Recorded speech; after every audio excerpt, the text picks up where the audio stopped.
in, let's get some dice out. 5, 4, 3, 2, 1. Did I hit record? I did. Yeah. just double check that. 5, 4, 3, 2. This is how we're starting. Hi guys, welcome to the latest episode of Roll Together RPG, where we have our lovely DM Josh. Say hi, Josh. Hi, Josh.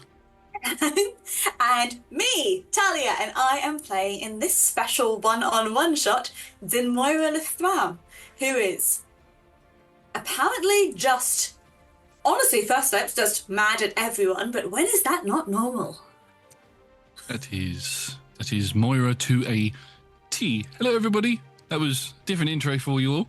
Yes, this is Path to Ascension. As you can see, I'm not joined by the regular people. I am joined by Talia, who is going to be bringing Zinmoira in for a session or two to help the party with their current mission that they are doing coming to Neverwinter. But this particular story is going to take place, this particular one-on-one is going to take place just before they get there, so we can set the scene for Moira.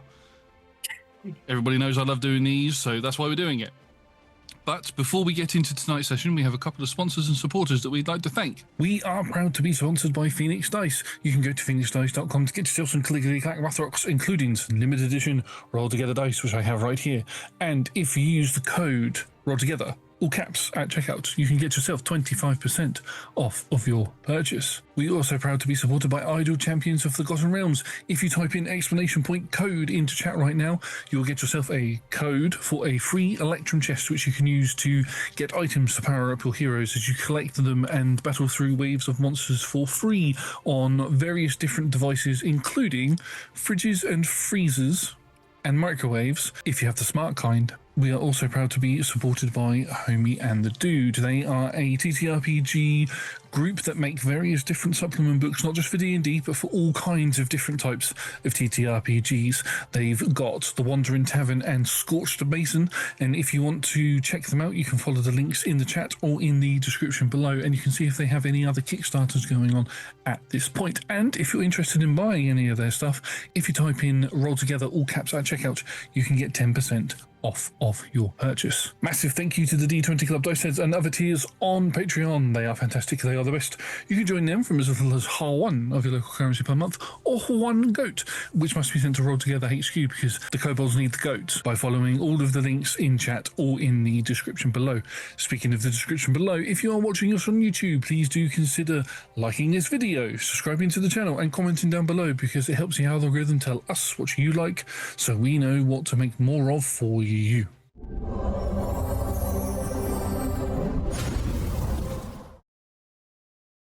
So this story takes place in Neverwinter. Now, it's probably a few weeks after the events of Soul Survivors. Check that on YouTube if you want to see more of that. And there has been some rumblings amongst the followers of Kelemvor.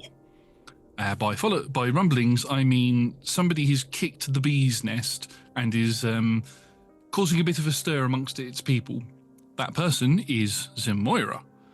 Zinmoira, for the purposes of what you are currently doing, you have called a meeting of the great priests, high priests, lower priests, anybody of importance within the Church of Kelemvor, Temple of Kelemvor, Religion of Kelemvor, across all of Faerun, and have summoned them to Neverwinter to hold a meeting to show them that the undead aren't that bad.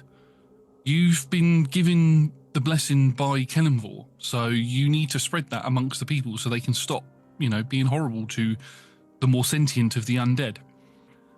That's where we're going to come into the session at the Church of Kelemvor in Neverwinter. You have all of your, I believe you've sort of named them your underlings here, sort of running around getting things prepared.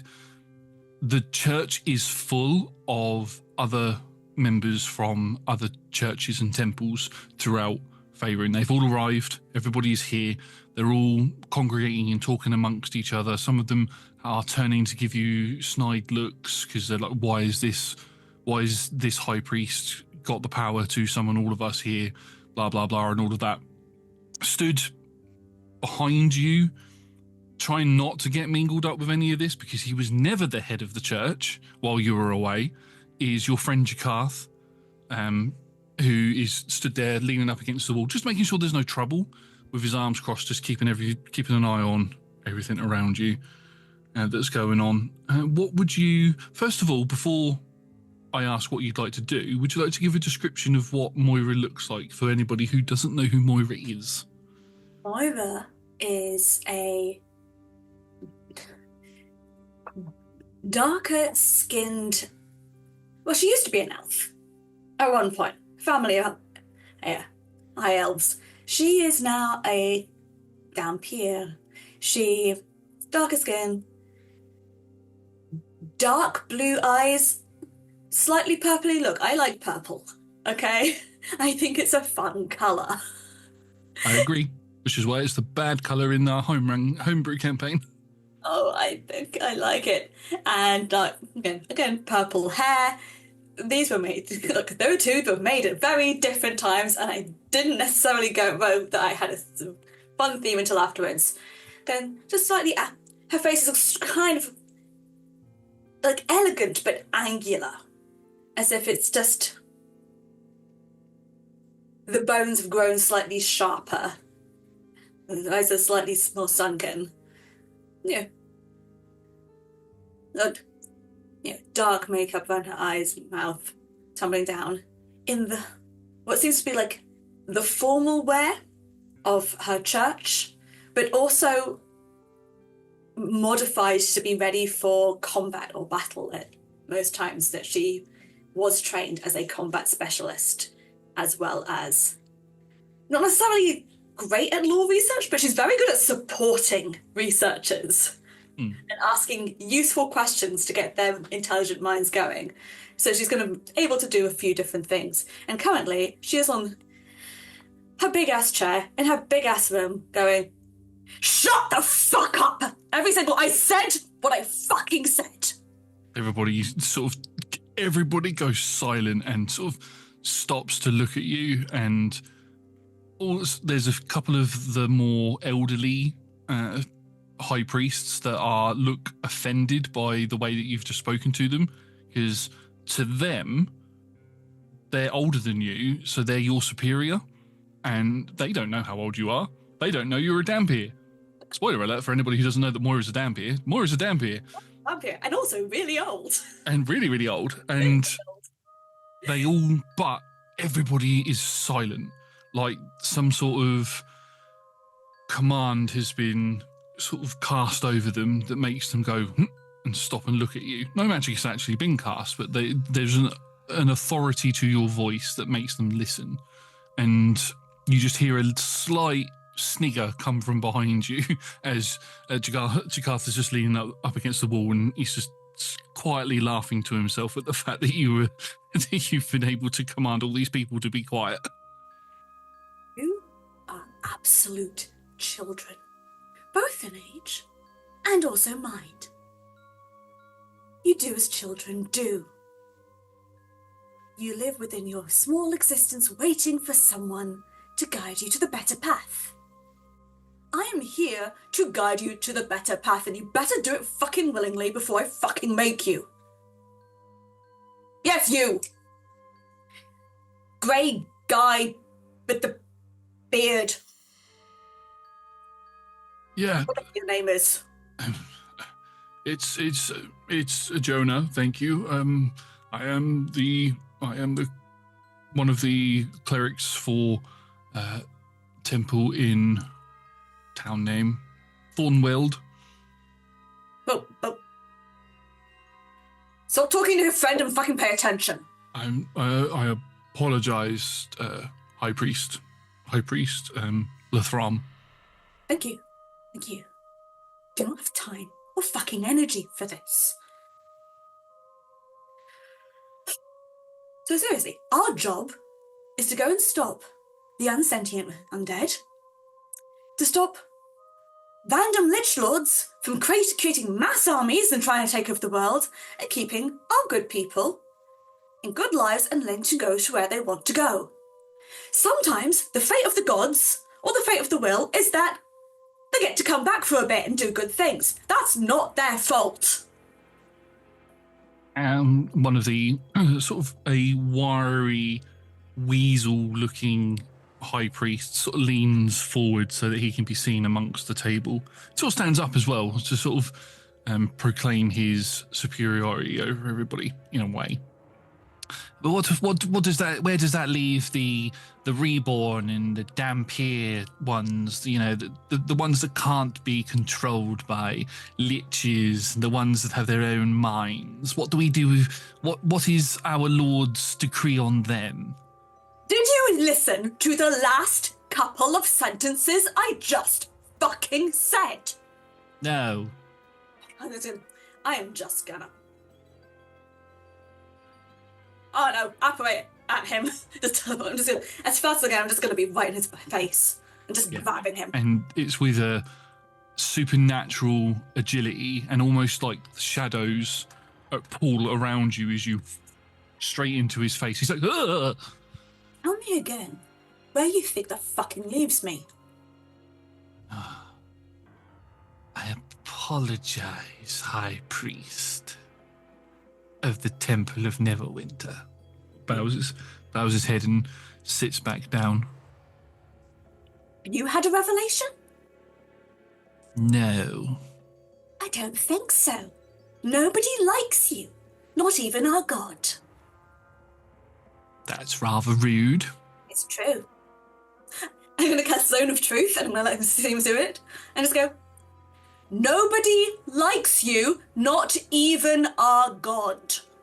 And you cast the Zone of Truth and nobody actually tries to resist it. They accept it in because they feel that this is a divine proclamation of their god. And you just see a couple of people sort of whisper, going, "Yeah, I didn't really like him. He was a bit of an arsehole at the last gathering." So yeah, and and he's like, "You're all rather rude." But if our Lord has decreed that we must accept that not all undead are the same and that there are differences, then that is what we must do.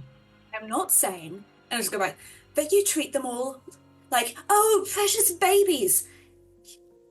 Normal sentient people can be assholes. Normal sentient people can do crimes. Normal sentient people can be investigated and go through courts and punished for crimes. Same as, but don't just go with the fucking... Don't racism. Don't treat them differently because they're undead. Understood. No one treats you differently because you're bold. Looks at the top of his head and you just see there's one little hair just sort of sticking out and he moves his hood over so it covers it. They treat you different. Look, that guy, there, he's bold and everyone likes him. People don't like you because you're an asshole. Yeah, right. Okay, well, I will take this new information back to my Congress in, where's he from? Waterdeep, and we will implement these new changes to our practices. Thank you. Your lot can stay because you seem cool. You can research if you want to. The rest of you are either mediocre or I don't like you, leave. And you see a bunch of people get up and begin to walk out, and there's a couple of people still around who the weasel has left. He was the first one out of the door. Jonah is still there and he's got a grin on his face.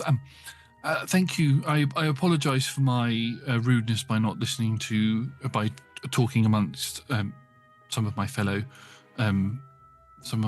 churchgoers. I just wanted to say that I am extremely appreciative of the effort that you have gone to call all of us together. It's been quite a while since any of us have had a revelation from Kenmore themselves. So the fact that it has happened to you at this exact time is clearly a sign. So I just wanted to say thank you for bringing us all together. He's in my zone of truth still, right? He's still in the zone of truth, yeah. Hey, I appreciate it. It's fine. I will take what you have said to my little temple. It's far to the east, but I will take it there. Sorry, I had something stuck in my throat. I will take it there. and we will begin our new practices. I thank you. And You want a promotion? Sorry? You want a promotion? I'm already the high priest of my temple. It's only a small temple, but Yeah, do you want a bigger temple? do you have the authority to give that? We're technically the same rank. I think I'm in charge now. I yelled at all these other powerful people and they went, okay. I don't think we have a grand priest. Hi, welcome, it's me. Do you want a bigger temple? No, I quite like my temple. If I'm honest, I like the people that come into my temple. I like helping the people in the local community around. So as much as I would like somewhere bigger, I feel that my work is needed where I am. Fair enough. If anyone in the area is an asshole, you now have my authority to kick him.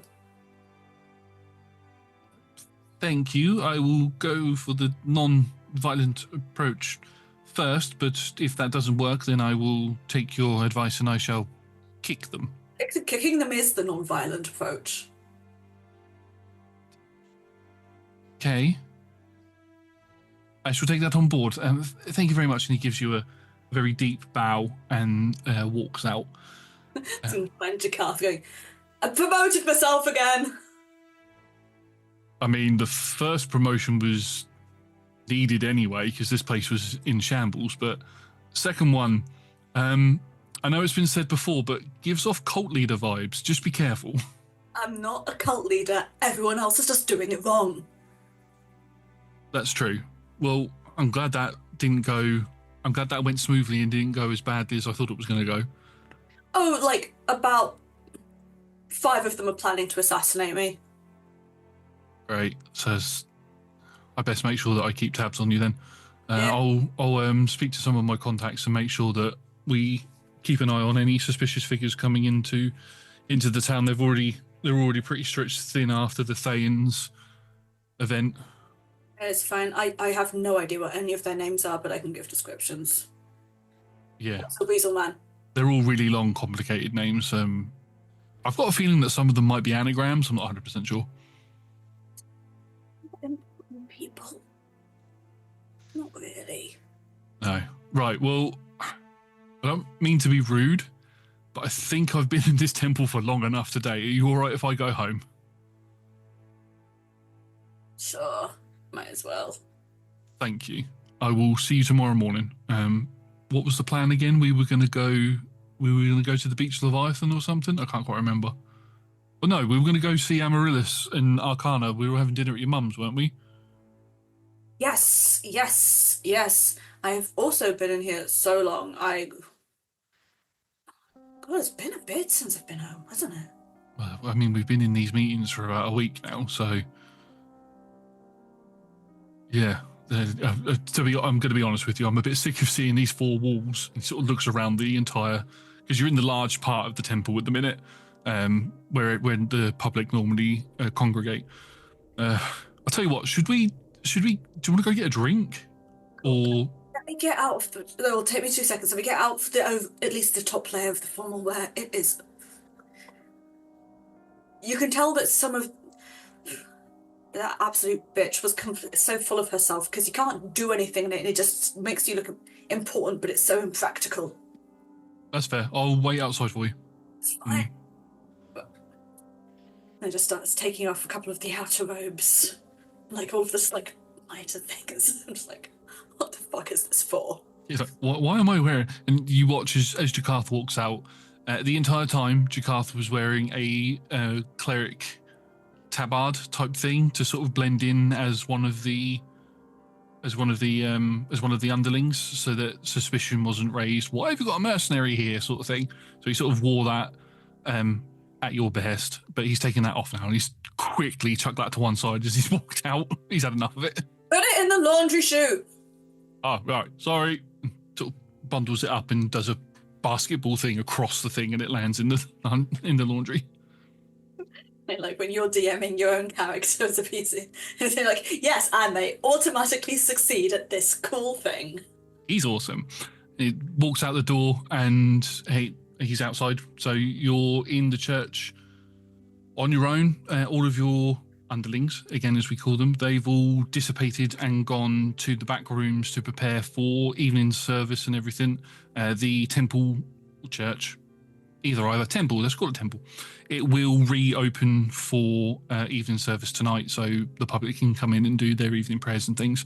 It's done that every night since these meetings started. It's just been closed during the day. Take a moment to put myself on this, like, crying out loud. What are you doing, Moira? Doing the same thing that you're supposed to be doing.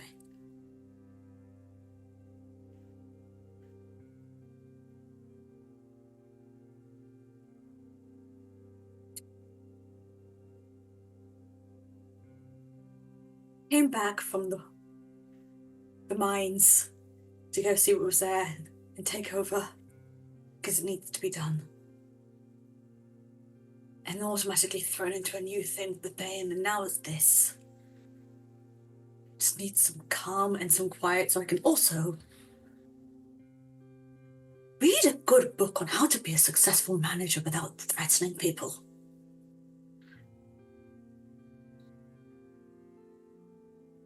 Use your bitchness for good, Moira. You can do it. I believe in you. Really believes in you. Degarth believes in you. Your family believe in you. You can do this. I have a feeling that you're saying this in a mirror. Do you have a reflection? I think Dan, you don't. You're just looking in at this. Just He was going. I feel it's like.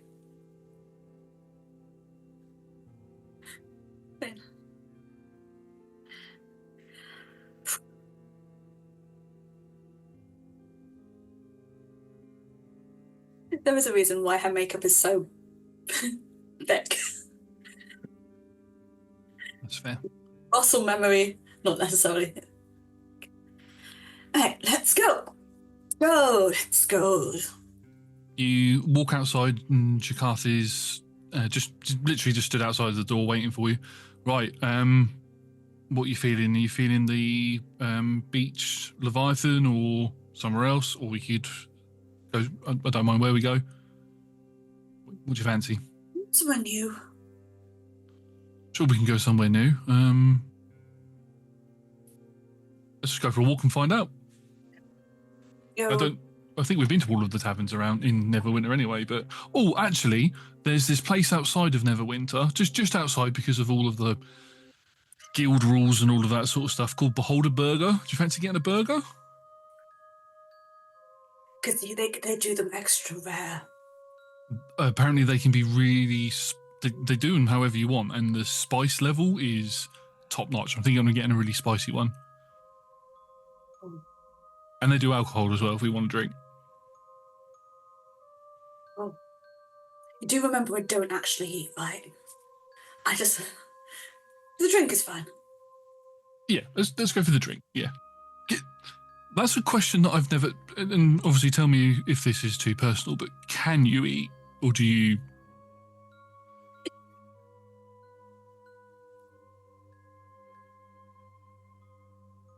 I don't really get anything from it. It's not like, the others where it just sits there. It does. I get absolutely no nutrition, so what's the fucking point? Fair enough. Meat is easier. For the blood. Right, okay, yeah, I get you. Right, That's also uncomfortable. Yeah. All right, well, I'm sure they do stuff like that anyway, so let's go and have a look.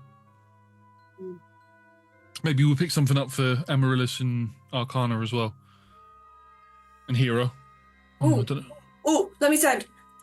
I can send to Mom and tell her that she can have an evening off from cooking. I know she loves it, but also, gives her more time to go do one of her other hobbies. And she can do some more baking, so we can go bring food back for everybody. Okay, well, let's stop off there first, and then we'll go get the food and then come back and eat at your parents' then, if you want. Yes. All right, okay, let's go. So you both go for the walk, and it's quite a long walk to get to where your mum and dad live. And as you get there, you can knock on the door, and the door opens, and your mother has a big beaming smile on her face. Hello, Moira, it's good to see. Oh, and Jakarth, I think. Yes, it's good to see the pair of you. we were just planning on what we were having for dinner. What would you like? Take out. Take out? Okay. You don't want any of my cooking? I love your cooking. I love your cooking. I love to smell your cooking. Oh, I'm glad you like the smell of my cooking, but so why take out? Because you hate cooking meat that bad, and I can get a burger. Okay. Yeah. Honey, what would you like from? Where are you going for takeout? Beholder burger. Yeah, but Beholder Burger. It's just outside the city. Oh, okay. Oh, I heard about that. Yes. It's supposed to be a unique experience. I'll try out one of their mild spice burgers. And honey, what would you like? And you just hear from inside your father going, I think I'll have the same as you, dear. Mild spice. Too spicy and it upsets my stomach. And this is Jakarta again. Are Amaryllis and Arcana around? No, we've not seen them. Amaryllis went to a theatre, I think, with Arcana while you were all having your meeting. So I don't know when they're due back. Are the others in their home? The others? My brother, his wife, the kids. Oh yes, they're all here. I can invite them round if you want them. Everyone needs to have here for takeout. Big family dinner. Big family dinner. Takeout. And also, I need to see family members and someone who's not Jakarth. No offense, Jakarth. I need to see other people. No offense taken whatsoever. We have been in meetings for so fucking long. Wait, so long. It's been really long. Okay, well, yeah, takeout sounds good. We'll get that prepared. We'll invite your brother and everybody and his family over, and I'm actually quite excited for this. I don't have to cook, and I can actually sit at the table and spend time with all of you rather than... Yeah, okay, let's do it. Okay, I will... Put together, one of your, like, quiz games. Because those are so much fun, and if you're not cooking, you have time to think of a really juicy one. Okay, yes, I'll definitely get some of the quiz games out. Oh, I've got so many ideas. Right, well, I'll see you in a little bit, and she goes to give you a hug, realises that you don't like being touched, and is like... No, Mama, I got gloves on. Okay. Here and, like, here. She gives you it's very awkward trying not to make skin contact with you, but she tries, and it's a hug. Cool. And I only don't like it with you because I got worried about what's going to happen to you, not because I don't like it from you. I know, but I'm a hugger. I know. Anyway, go get the food, because I'm getting hungry now, and I'll get everything ready and we'll get the family round. I'll see you in a little bit. Okay. Let's go. She closes the door, and Jakarth's like, I know you've got to put up with me for a little bit longer, but let's just go get some food. I don't have to stay, by the way. I can leave. No, I will kick you. Yes, because that's the non-violent approach, right? Violent approach is me yelling. The super violent approach is me stabbing someone. Right, yeah. Let's go get some burgers. And you both walk out of the city. Again, this will... We're sort of speeding through this a little bit because we don't need to RP like an hour walk. Unless you want to. The next couple of hours in this session, no drama. It's just us going on this walk in real time. The whole session is just going to pick up some burgers. And then the others appear. Fun. Yay! You make your way out of the city, and you can see that there are a couple of little market stalls and pop-up burger fast food joints that have popped up. They're all franchise-based, and those sorts of things aren't allowed in Neverwinter. It's all sole traders, and no guild sort of stuff is allowed to operate in there because of Lord Neverember's rule. And Jakarth quickly points out which one's the Beholder Burger. It's the easiest one to find because its sign is a giant beholder, and you can walk over, and it's also the biggest of the pop-up takeaway joints because it has a beholder inside of it with little chef's hat on each of his eye stalks, and he's sort of telekinetically flipping burgers and things. He's got like a yellowish hue to him as a beholder. And as he's doing that, you can see that an elven figure is wearing an apron and walks over and says, Hello, good to see you. Welcome to Behold a Burger, where we do some of the fanciest burgers that you'll ever find in all of Faerun, or Zakar. Zakar, if you come from the desert area. What can I get for you today?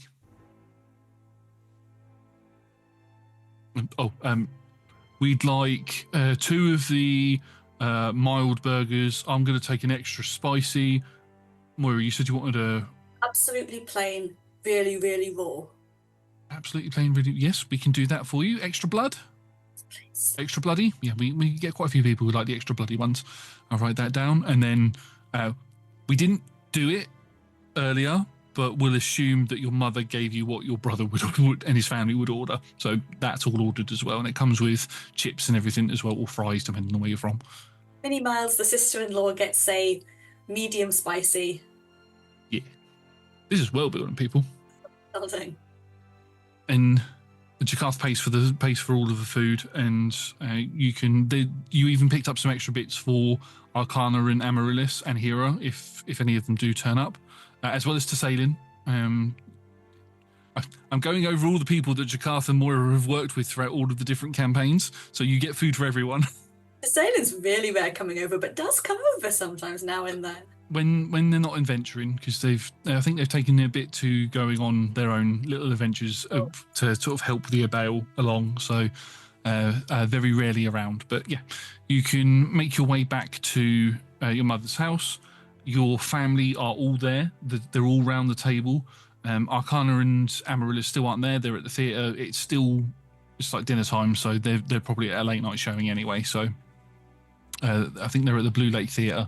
The Blue Lake Theatre had some recent murders a couple of months ago there, but it's now reopened for business and stuff. So they decided to go there to go watch something about some sort of extra planar travel with hags and all of that sort of stuff. Something that was right up both of their streets. So that's why they went. Yeah, and a lovely night is had with your family. Board games are played. You get to see your niece and nephew, or is it nieces? There are 3 of them. It's a niece and nephew, and I think the baby's a toddler now, just time-wise. So you get to see all of them. Jakarth sort of fits in like a piece of furniture. He's been around here so many times for his dinner. Even when you had travelled off to partake in Drawing Echo, also on YouTube, he came here pretty much every night to get his dinner, because if he didn't, to get his dinner and to get Arcana's dinner, because if he didn't, your mother would go looking for them to make sure that they were looked after, because they have nobody else in the city. Well, Jakarth does have a cousin in the city, but he looks after her more than the other way around, so, or he tries to. But anyway, you have a good night, and where would you sleep? Where? But this is the one thing that we've never discussed with Zin Moira. Where does Zin Moira live? Does she live with her parents? Does she stay at the temple? Or does she have her own place? Zin Moira went young to go train at the temple and pretty much stayed there, came down, had I think a childhood bedroom she shared with her brother growing up, but only for like visits, and then got unwell while training, and then became a Dampier, and then got sent to live in seclusion in a different cloister, and then came back to Neverwinter, and shenanigans were happening. So I don't think she's really got a permanent home yet. So where would you like to stay tonight? I think, though, that just out of spending so much time at the temple recently and in the official chambers there, that she's probably in the childhood bedroom, in that really small bed, surrounded by artifacts of youth, and also like her brother growing up here. Which she doesn't resent. They wanted to go to the temple. That was their active choice. That's what felt perfect for their life. But that just means there's more of their brother's things here than there are of theirs. Yeah. and just in that room and just feeling it's just a nice quiet moment. They're going to have to go back to the temple in the morning and then probably be staying there for a bit, so it's just a nice moment away. A nice moment away. You can see a couple of your sort of cuddly toys that you would have had when you were little, and then there's a couple of play swords and things that you and your brother would have played with before you left. But yeah, you can go there to sleep. Jakarth says goodnight to everybody and thanks them all for letting him sort of hang about and he heads off to where he lives. He lives in his own little apartment. So yeah, you can go to sleep. No combat or anything. You can hit the long rest button if you did use anything. Oh, you use Zone of Truth, so you can hit the long rest button. That's fine. You can get that spell slot back. And you wake up the next morning, and yeah, it's just a normal day in Neverwinter. There's still no snow. There's never any snow, hence why Neverwinter. But yeah, early in the morning, you hear a knock on the door. And Jakarth is there, fresh-eyed, bushy-tailed, ready for the day's work. I bought coffee. Sniffs it. He's bought coffee for your mother and father as well. I did consider buying some baked goods, but I know for a fact that they're not going to be as good as what you make. And he directs that towards your mother. And she sort of blushes a bit. She's, oh, thanks. It's very sweet of you. I haven't made any this morning, though. So you're not going to get any from me. It's like, damn, I should have gone to the bakery. Don't flirt with my mother. Don't. Not my intention. I apologise. No. It's not your mother either. Don't mother flirt. I'm sorry. Not my intention at all. Another day at the church, I suppose.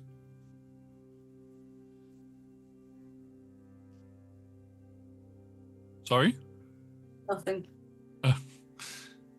You can leave with Jakarth and make your way back to the temple, and he does have a little bit of a conversation with you on the way. I don't know how you feel about it, but it feels strange not having a world-ending event happening. Don't say that. Don't say that. Don't say that. Take it back. Take it back right now. Yeah, fine, I'll take it back. But I'm just saying it's been a bit boring. True, but also no. Times of peace are hard. Times of peace are so fucking hard. Yeah. As you walk back towards the temple, you can see the temple just in front of you. And it's at that point that I'm going to need you to make me a wisdom saving throw, please. What dice do I want to do? Which one was rolling well for me? You were rolling well for me earlier. I've already had to relegate one dice onto the table jail.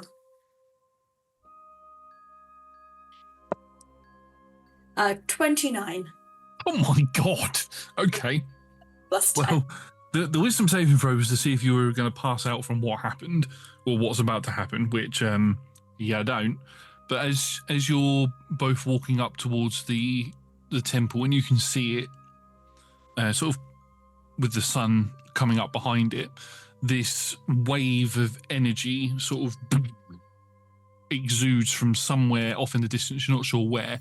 And as you both look towards it and it goes over the pair of you, you suddenly feel this instant snip in your brain, like you've been cut off from something, and you go to fall, but you stumble forward and catch yourself on one of the nearby trees. And Jakarth just closes his eyes and looks around. Opens his eyes, sorry, and looks around. Closes his eyes and looks around. Like, looks around, like, what the bloody hell was that?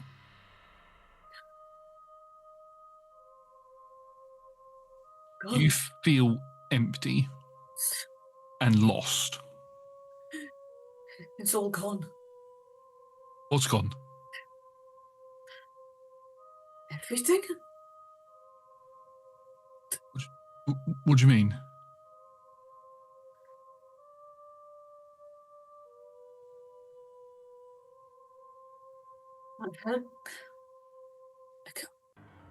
I'm just gonna try and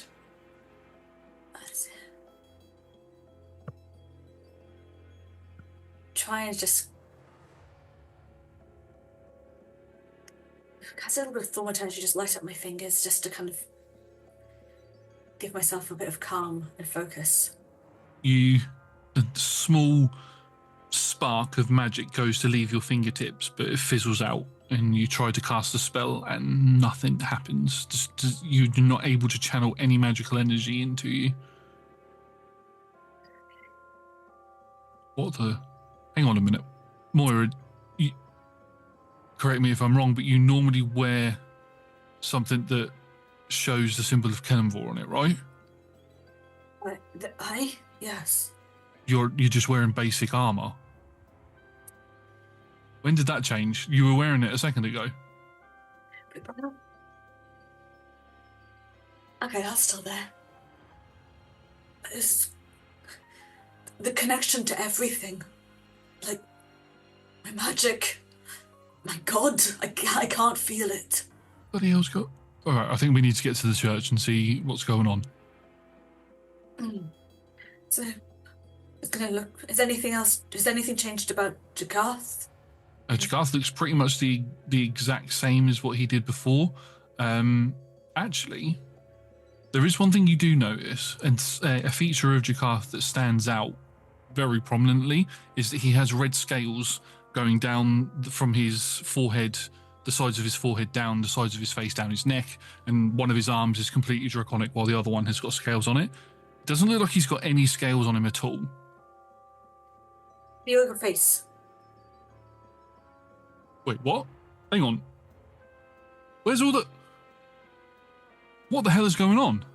I don't know. I mean, I've still got but not... Right, let's get to the church. I think we need to get to the church and see what the hell's going on. And you can make your way towards church. And... How far away, though? How far away are we from my parents? You're quite close to where the church itself is, so you are probably about an hour away from your parents' house.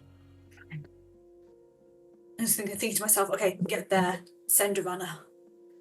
Okay, so as you make your way up to the top of where the church is, you are both shocked at the appearance of the church. It looks like it's in ruin, but there's people milling around outside of it, and people working within it. There's some people going in and out, but the church looks like the roof is caved in at some point and never been repaired, and there is no Kenmvor symbology anywhere on the temple. But there is symbology of a hand that looks a severed hand with an eyeball on it in the center of the palm, the back of the hand, sorry. What the bloody who? Hang on, what? What god is that? That's not Kenmvor. That is... You can roll me a religion check if you like. Check. I think I know who it is just from my own meta knowledge, but I'm not 100% sure. That is a...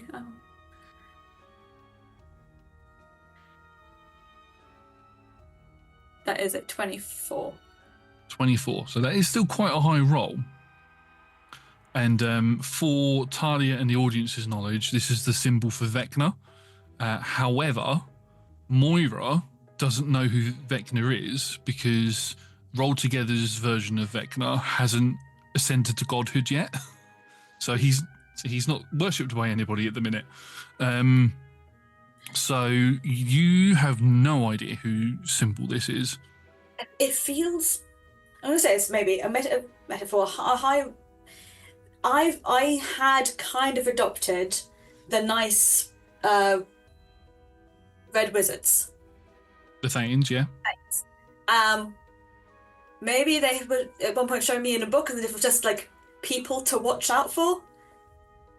Yeah, Vecna would be in there. Yeah, he would have been in there. It's not that I know anything about that much about who it is. It was on my list of things to do.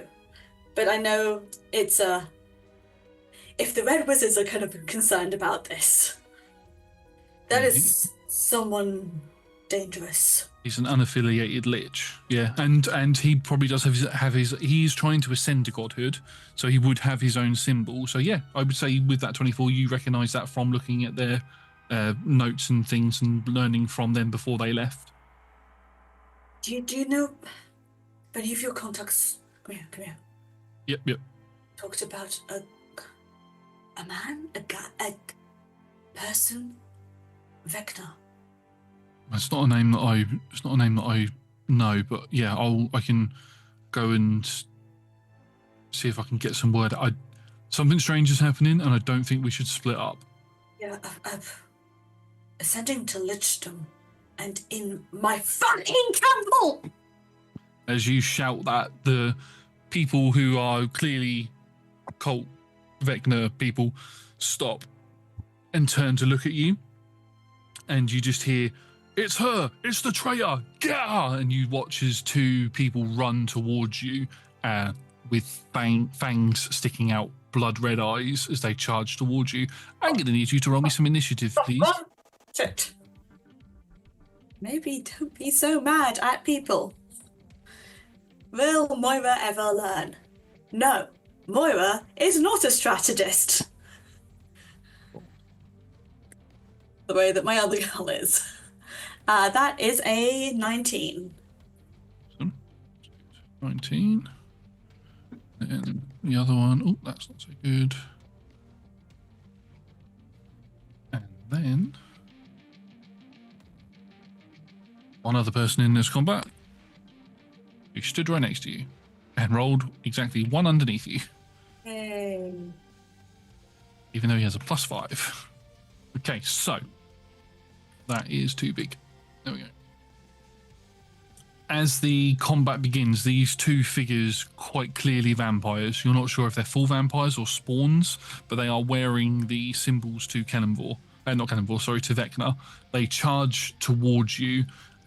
Both of them have got they're like running with their hands down beside their sides, and you watch as these claws begin to grow out of their fingernails, and one of them jumps up and makes 2 slash attacks against you.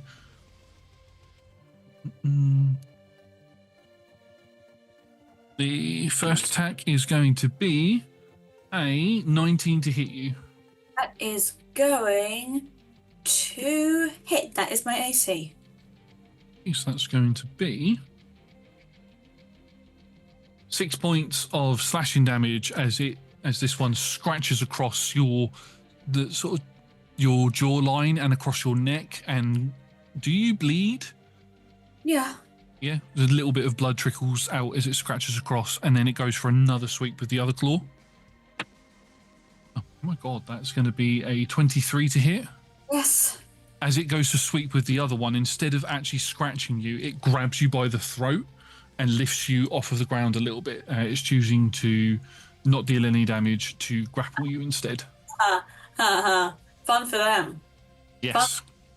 You have a special thing that they need to roll because they're touching your skin. Yes, they are. That is. Would that work? I know. When I start my turn, well, so okay, I'm being grappled. So depending on when they go in, when I go in, they're going to get some pain on them. It's your turn now. It is. So they're going to automatically take 1d10 worth of. Okay, it's 4 points. That's not necessarily helpful to if they're immune to necrotic damage. It doesn't seem to be as effective as you might think it is. That's 4 reduced to 2. Yeah. But I'm also going to then make an unarmed strike against them to see if I can give them a bit. Awesome. That is a. Do you have disadvantage with this attack? That's still fine. That is still fine. First one, the second one was better, and the first one was fine. 23. No, wait, dirty 20. Dirty 20 hits. Fantastic. So that is. Sorry, guys. Everything is on different pages. You're all good. That is 3 more d10. worth of necrotic damage. Ooh.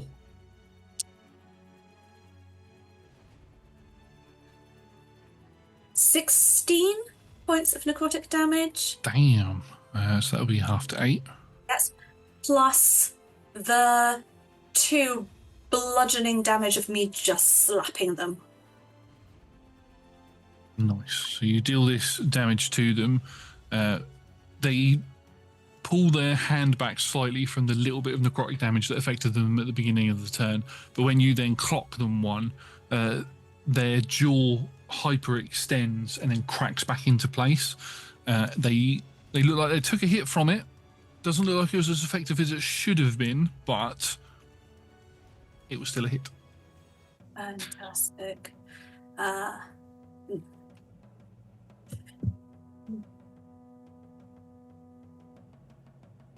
No, I've got no bonus actions anymore, so I'm just gonna kind of get my one hand and just kind of dig my own claws into it and reach behind for my weapon in the other. Awesome. You can do that. And yeah, you try to summon some magic while you're doing this and you feel nothing happens. At the end of your turn, that makes it Jakarth's turn. Oh, what the bloody... And he just does his normal teleporting stuff. And he sort of teleports between the two of them and he's going to make some arrow strikes against them. I will roll these now. So the first one, 18 to hit will hit. Second attack is a 12 to hit, which will miss. Third attack will hit. So he hits two. He hits the one who's grappling you and the other one who's still running towards both of you. Because he used sharpshooter on both of those. Because fun fact, I'm using his actual character sheet for this. So against the first one, he deals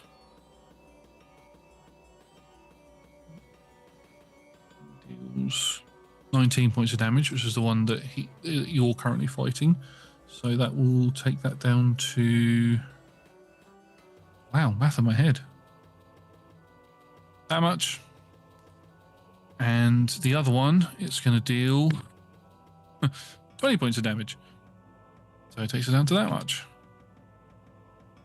And then he's going to try and run into the one that is grappling you and try and get you free. But because he's got nothing else he can do, he's not able to, which makes it the other vampire spawn's turn. The other vampire spawn is going to run at Jakarth and is going to make two claw attacks against him. Same thing, hyperextending the claws, jumping up and trying to slash at him.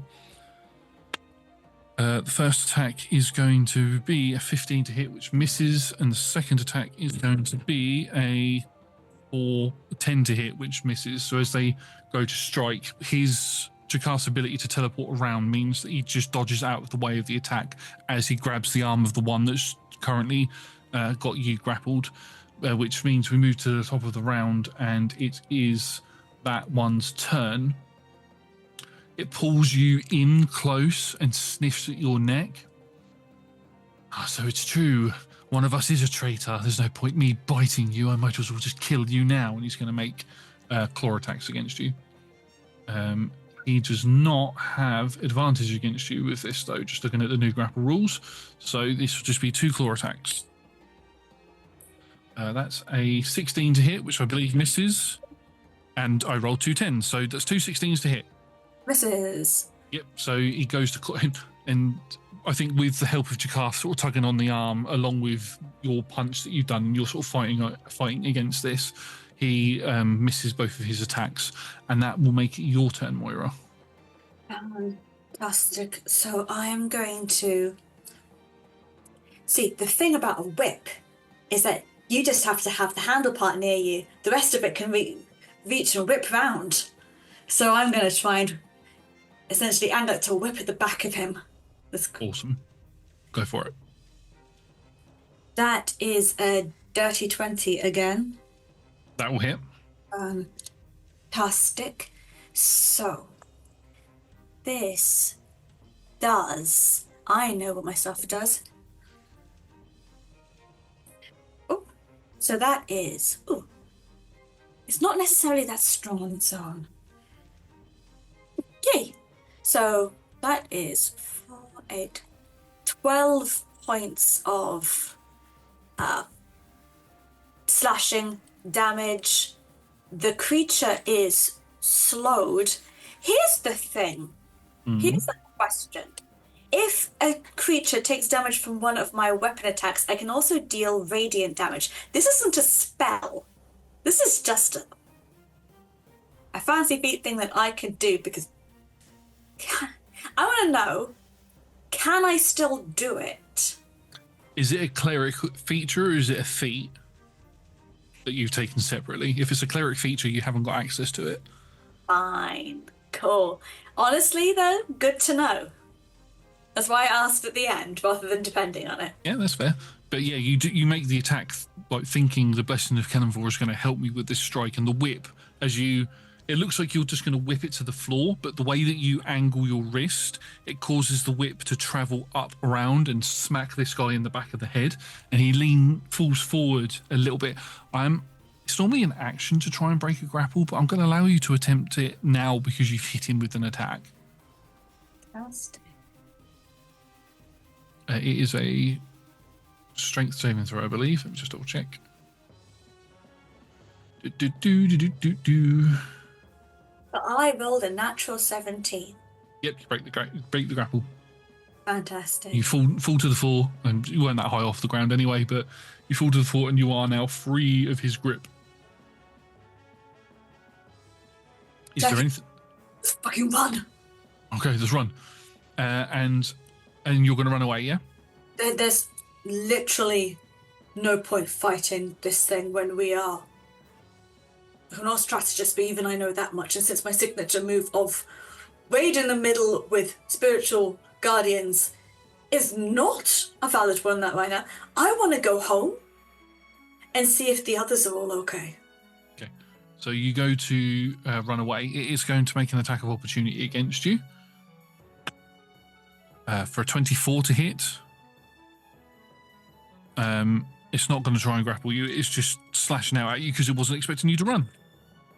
That's going to be another 6 points of slashing damage as it strikes out at you. And then, is that the end of your turn? That is the end of my turn, yes. Okay, so at the beginning of Jakarth's turn, he is also going to run away and take an opportunity attack from the other one. My God, I rolled the same roll twice. Yes, that hits, and Jakarth is going to take 7 points of damage from that, as he is slashed around the back of around the top of his neck area. If he'd been any closer, it could have taken his head off, but he runs away, and you can both make your way down the hill. These creatures are going to give chase to you, so if the plan is just to run, you will be able to. Let me just check their speed. Yeah, you'll be able to outrun them quite easily. So we can just say that they chase you, but you are able to run, and then roll me a stealth check.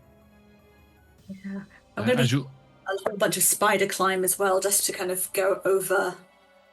Yeah, you get into the town proper as these two creatures are chasing you, and as you're running through, you can see that there are undead guards around. They look like they're decayed, and one of them is missing a jaw and things. They look like they're zombies, but they're dressed up as guards.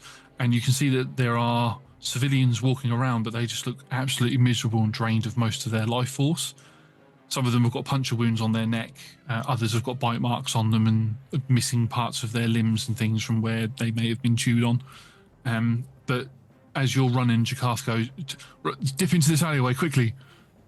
And you both dip into an alleyway, and he goes, right, let's sort of breathes in and realizes that he hasn't got any of his draconic abilities anymore, but he is able to cast Pass Without a Trace, which is a spell that he has that he doesn't normally know how to cast in that way, because normally I normally flavor Jakarth's spells as draconic abilities, but he doesn't have any draconic abilities, so you'll get a +10 to your stealth check. So I'm not a cleric anymore, or at least not practically, but I am still a Dampier. You can still cast spells, but you're not a dragon? I could never cast spells before. This is a first for me. He rolled a 36 on his stealth. What did you roll? 31, and then Yeah, so you both just blend away into the darkness as these two vampires saw you run into the alleyway, and they both appear there. You can see their forms are dark and silhouetted, and all you can see is just the reds of their eyes as they look around, but they're unable to spot you. And then they sort of turn and begin running off in further down the road, just trying to find you. What the bloody hell's going on? Still was a misspoke, but it's doing something. It's changed the world? I don't know. I mean, the Temple of Kelemvor is no longer the Temple of Kelemvor. I'm no longer got dragon blood. You're no longer, as you said, a cleric.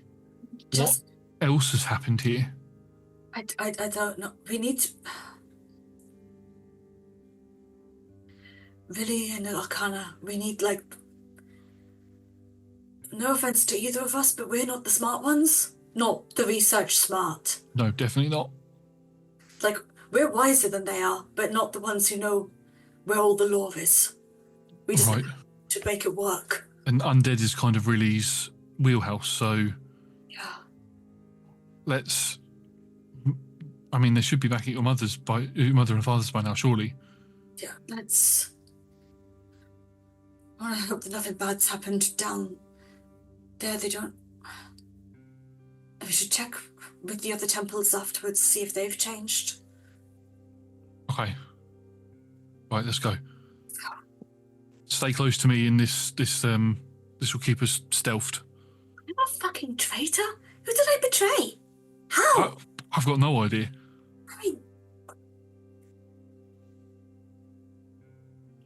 I mean, betrayed my brother last night in a card game. God, Damn, that affected the whole world, that did. Oh, absolutely. He got so mad, his wife decided to go and raise a lich lord against me. That was quite a fun game, but that's not the point at the moment. Let's go. Oh, God. Let's go. We are off. You are off. And I think with the fact that you need to be quite stealthy about this, you use your spider climb to climb up onto the roofs, and Jakar follows quite swiftly behind. He's not a Simic hybrid anymore, so he's just a hybrid anymore. He's just a human, so it takes him slightly longer than it usually would to climb up. But once he's up, he is able to run along and do his whole teleporting gig to get across roofs while you're jumping across. And you make your way back to your mother and father's house, making sure to avoid being seen by any guards or bumping into those two vampires. It's very Assassin's Creed style, sort of running across the roofs and things. And you get to where your parents' house is, and you can jump down into the street. And as soon as you jump down into the street, the first thing that you see is, as soon as your feet hit the ground, it sinks into mud. And you look around and you can see there's no concrete anywhere. It's like the entire city is like a dirt city. No real infrastructure anymore. The houses are partially more made of wood than stone. A lot of houses have been burnt down around the area. There's one of your neighbours' houses that you remember from years ago, and their house is currently sitting in a pile of cinders. Looks like it's been burnt down a long time ago, but something very strange has happened here. This is Lacey's house. I mean,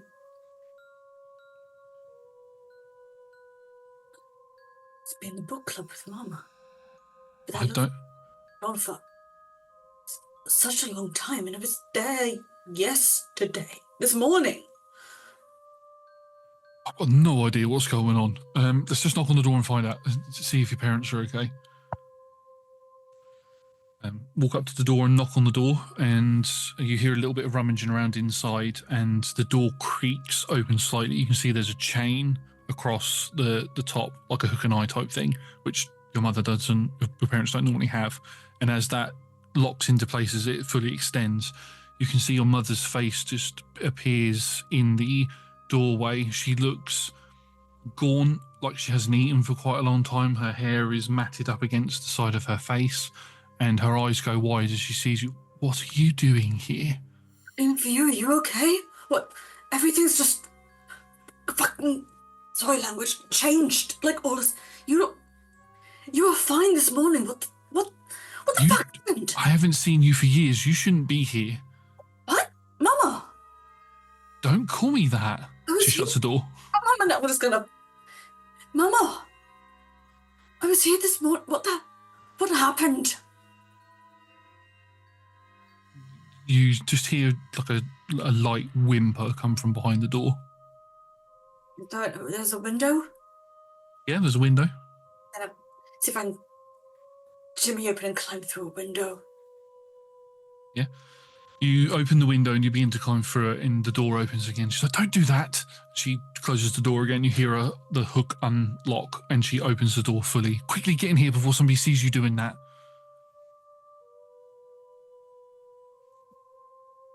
Garth enters with you as you both enter in, and he takes up a position in the corner of the window and sort of instantly pulls the net curtain back so he can keep an eye on if anybody's coming or anything. And he looks over towards you and shakes his head as if nobody's followed you, and goes back to looking out the window. Right, now what the hell are you doing here? What the hell happened here? Where's Dad? Where's... Are you joking? Why would you bring his name up? Your father has been dead for years. Why would you come into my house and say his name like that? Okay. You were the reason he died. No. You betraying the others. He was fine this morning. I don't know what you're I don't know. What are you talking about? She slaps you across the face. Oh, don't do... You... Okay? You okay? Are you okay? No, I'm not okay. I've lost my family. No, but you're not... You're not, like... in, like... decaying. What? That's usually what happens. That's what happens to the others when people touch me. I'm not... She looks at her hands. No, I just slapped you. Forgive me, I've not had this for a really long time. I'm just gonna hold her. She's resisting and trying to push you away from her. Get off of me, you monster! Mama, we are going to go and have this conversation, and you are going to come to feel that I do not think... I think I am not in the world that I came from. Or I think that we've gone extra play now, or something. This is not the world I left. And so I am not your daughter. I am your daughter from a different plane, and I have no idea what's going on, but I have not been able to hug my own mother in such a long time properly. I have no idea what you're talking about. I only let you in here so that the army didn't see you trying to enter and then come and kill me. So I suggest you leave here. Okay. Why would they kill you? You are a traitor to the King of Neverwinter. There is no king. What are you talking about? What rock have you been living under? There has always been a King of Neverwinter. Okay, this is further cementing... Like, we're not in our world anymore. We've pulled an arcana. Accidentally. Jakar's still sort of looking out. I mean, I've been to other planes of existence before, and it usually involves a portal, not some sort of strange explosion. I mean, maybe a portal exploded. I don't feel like this was some sort of a plane shift. I think we are still on our home plane. Hence. Okay. We're gonna pretend. Mama, we're gonna pretend. Pretend. Will you stop calling me that? You lost the right to call me that when you got your father and your brother killed. I didn't. You did. As soon as you betrayed the king, he sent them to... had them both killed to send you a message. I did. The only reason I'm still alive is to keep you in check, so that they can track you if you ever come back. And now you've come back, you're putting my life at risk. Can you pretend for me, just for a minute, please, that I am not your daughter? No, not in the emotional way, but... That's easy enough. You're not my daughter. I am a version of her from a different world who has ended up here and has no idea what the fuck is going on.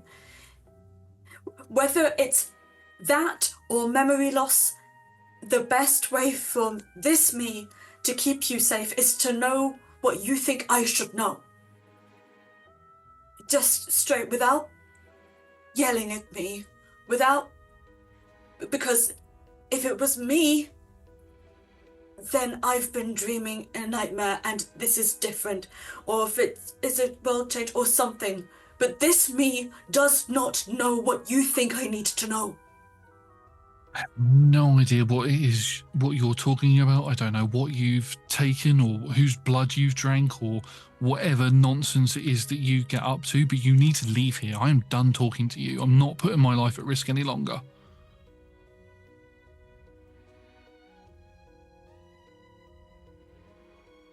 Leave now before I call the guards. If I hand you over to them, maybe I'll get exonerated. Maybe I can leave this hellhole and move somewhere else. Get as far away from you as I possibly can. I love you so much. I love you. I love Zaya and I love Papa. I love every single one of you. She slaps you again. Stop slapping me. I hate you. Leave. You don't need to, but I'm gonna fix this. I'm gonna make it the way it's supposed to be. Whatever, not this nightmare. Moira, I think we need to leave.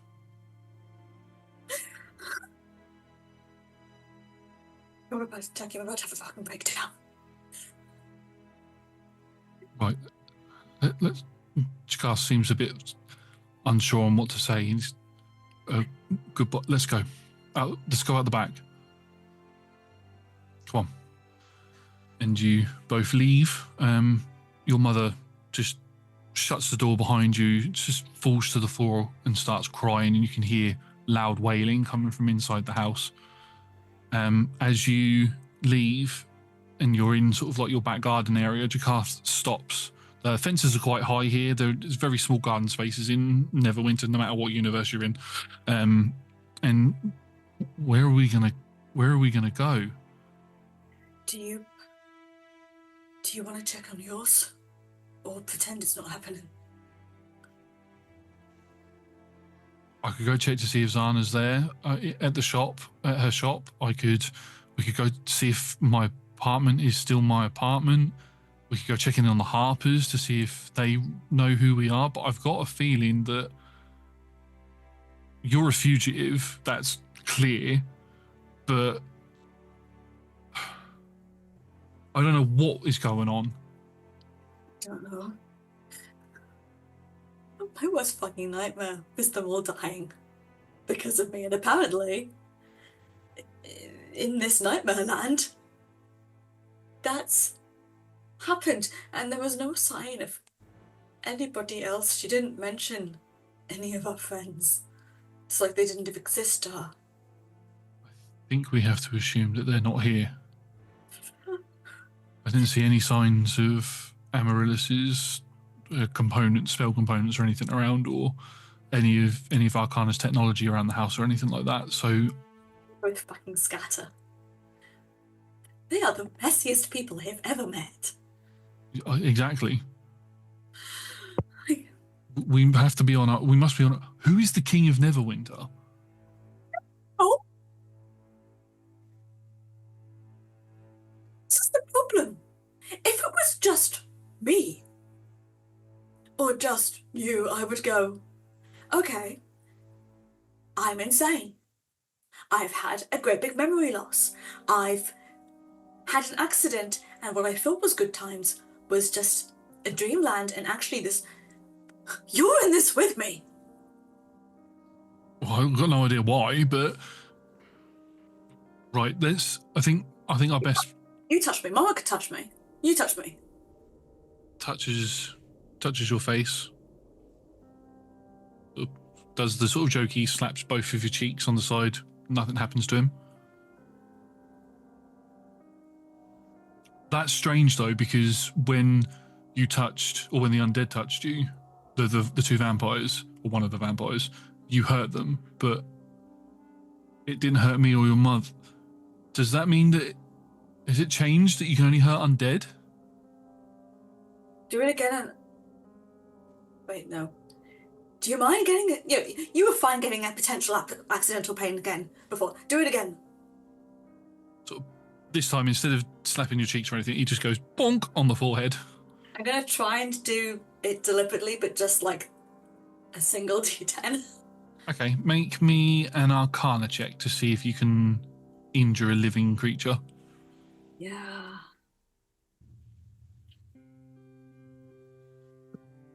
I have so many dice sets and I am just using one. It's treating me well.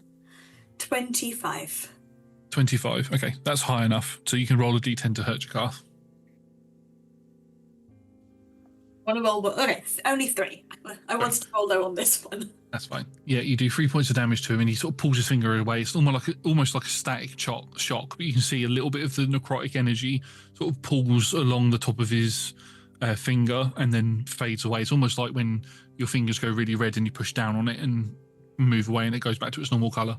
But ow. Okay, so I can, but you can control it. Yeah, I think whether it's the undead or things attacking me, it's automatic, but others I have to want to. I've not been able to control this before. That's definitely a new development. We'll have to keep an eye on that. And as he says that, you hear a knock coming on the door to your mother's front door, because you're still in the garden. Okay, let's fucking leave. Okay, yeah, let's leave. And as you leave, you've got damp ear hearing, so you hear as she opens the door. She's like, "What are you doing here? Where is she? She's not here. I've not seen her. I know you're lying to me. Where is our daughter? Get out!"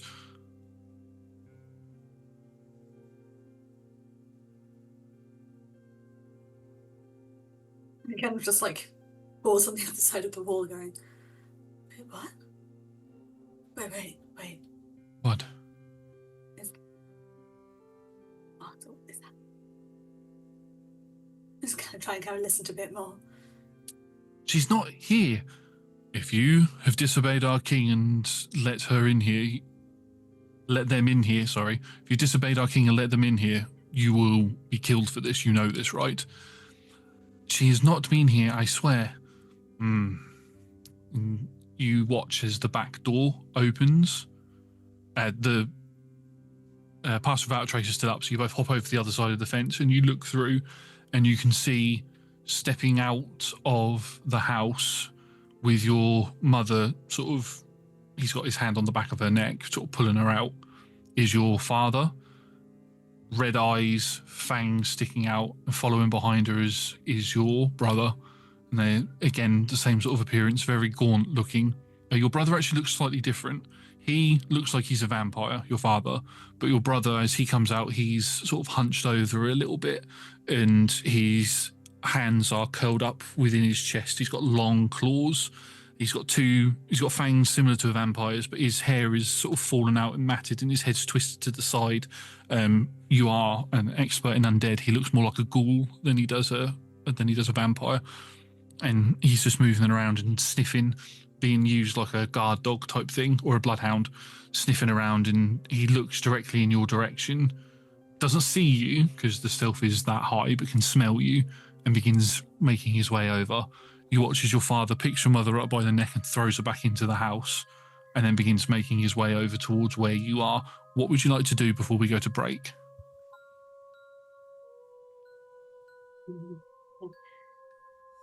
I would say that they're not breathing, but they don't need to breathe anyway, so they are just stock still, embedded in the shadows, just looking and wide-eyed at Jakarth going, "We need to get the fuck out of here now. Come on, let's go." And he grabs your arm and begins pulling you away. He knows what you probably want to do right now, and he's like, "Nope, I'm not letting you do that. Let's go." And you can both run into the winds of Neverwinter. You have no home, you have no family, you have no friends. You're two fugitives on the run. And I think that's where we're going to go to break for the moment. Thank you very much, everybody. We're going to go refill our drinks and take a short rest, and we will see you in a moment. Goodbye. Welcome back, everybody. We have taken our short rest. Talia is having a breakdown, and we are going to dive straight back into the next half of this session. In the first half, there was a meeting held amongst the Kelemvorites with Moira at the head of it, basically telling them to all grow up and accept that there are different types of undead and some of them aren't all bad. Moira then proclaimed themselves to be the Grand Priest of Kelemvor because they are the one that have been contacted by Kelemvor. All of the priests left. Jakarth and Moira went out to get takeaway along and invited Moira's family. They had a nice, lovely meal and game night at Moira's mum and dad's. The next morning, with coffee in hand, they made their way back up towards the temple when a strange EMP-style explosion happened in the sky and sort of washed over everybody. Moira instantly felt this connection sever within herself and felt empty and lost. And Jakarth noticed that any Kelemvor symbology on Moira's armor had gone, and she was wearing basic armor. And as they got to and they also noticed that Jakarth was no longer a dragonkin. That's long-running campaign. He's no longer infused with dragon blood, is what I'm trying to say. They made their way to what used to be the Temple of Kelemvor to find that it's actually the temple to some upstart lich person called Vecna. Two vampires of the cult of Vecna spotted both of them, called out Moira as a traitor, and chased after them. Had a brief combat, but Moira and Jakarth both ran and made their way back to Moira's parents' house. Upon knocking on the door, they were greeted with a dishevelled and gaunt Mother Lafram. As they were let inside and Moira started speaking about other members of the family, her mother told them that her father and brother had both been killed a few years prior because she was a traitor to the rest of the vampires in the city. Both quickly left to go find help elsewhere, but just before they did, a knock on the door happened and they witnessed Moira's father and brother. Their father now a vampire, and their brother a ghoul, are currently hunting them down. And we ended the session with both of you running off into the streets of Neverwinter, into the winds, as I said, and that is where we are going to come back in. As you are running through the streets, the Pass Without the Trace is still up, so you don't have to worry about rolling stealth checks, but what is the plan, do you think?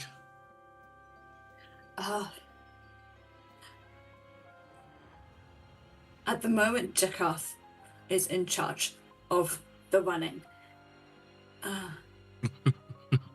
There could be, his place, you go to Arcana's place, the Harpers, any other temple, library, those are the places already suggested, but right now Moira's mentally just like everything in her life that she has worked for and sacrificed for and been away for, and in whatever this weird nightmare reality is, the temple is gone. Her staff, and like they genuinely care about their staff, but they're not there. Peons. Yeah. Underlings. Yeah, but like she knows some of their names. Peon 1, Peon 2. Yeah, no. Yeah, true. But also like does genuinely care about like their well-being, and how her mom hates her dad, her brother are turned. There's no sign of any of her chosen family, and it's just her and Jakarth, and she is just... It's all because of her. She betrayed people. It's what she does. Everything's bad. Everything is so bad. Everything is so fucking bad. It's the worst. As you're both running through the city streets, Jakarth is leading the way, pulling you into alleyways and out into smaller roads and things so that you can't be seen. You can see that he is leading you somewhere on purpose. It's not like he's just aimlessly running around. And eventually you get to a area of the city that you know was affected by the bloat quite badly. The bloat, the citywide disease that affected all of Neverwinter doesn't look like there's any trace of it here, as if it had never happened. And you come to a street called Phaetonian Street, and Jakarth moves towards these buildings are quite dilapidated. The Ruination, which was an event that happened in Neverwinter's history where the city was almost destroyed, that looks like it still happened because this area is still largely in ruins. But Jakarth leads you through some of those ruined buildings to what looks to be a basement, and with a door latch, and he knocks on that 3 times. Right, I think this is where some of my contacts are hopefully going to be. It's gonna, in case they get mad at me. Okay, and you watch as the latch opens up and you can see a small figure looks up. Hello, can we help you? I'm looking for Harper's. Is anybody here?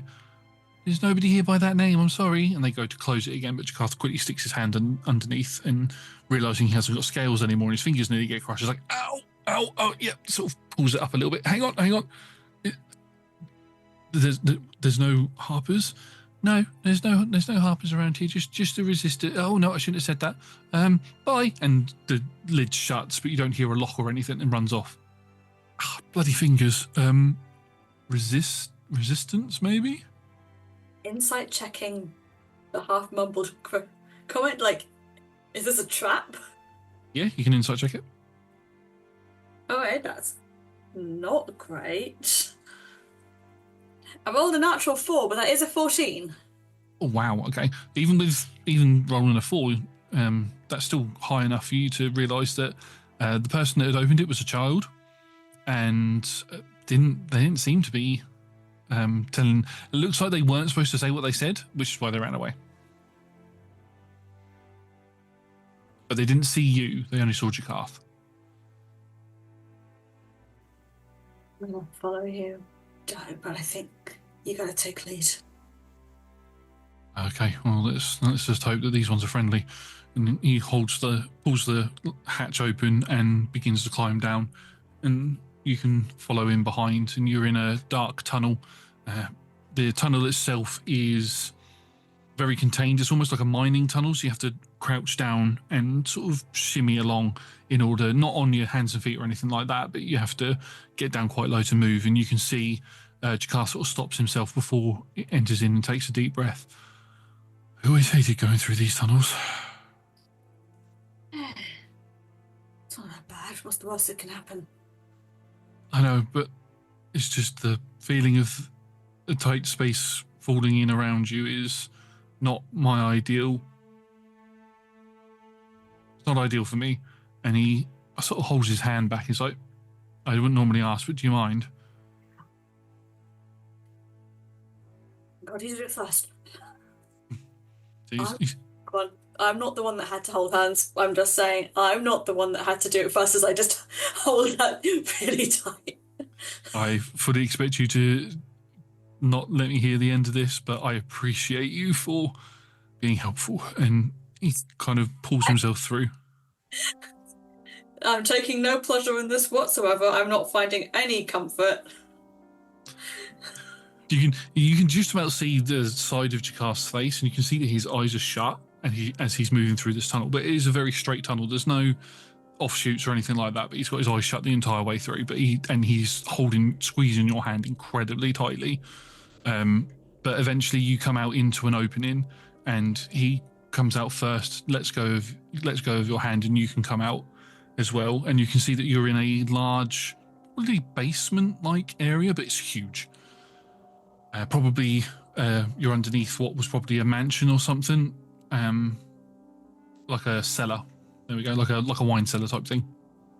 In fact, you can see barrels where there were the large sort of wine barrels that they would normally be in place, but instead of them having wine in them, they've had the front facings taken off, and beds and like little small beds and toilets and things have been put in there, like the little like in Japan where you can go to those hotels which are just the beds. You literally just go into the pod.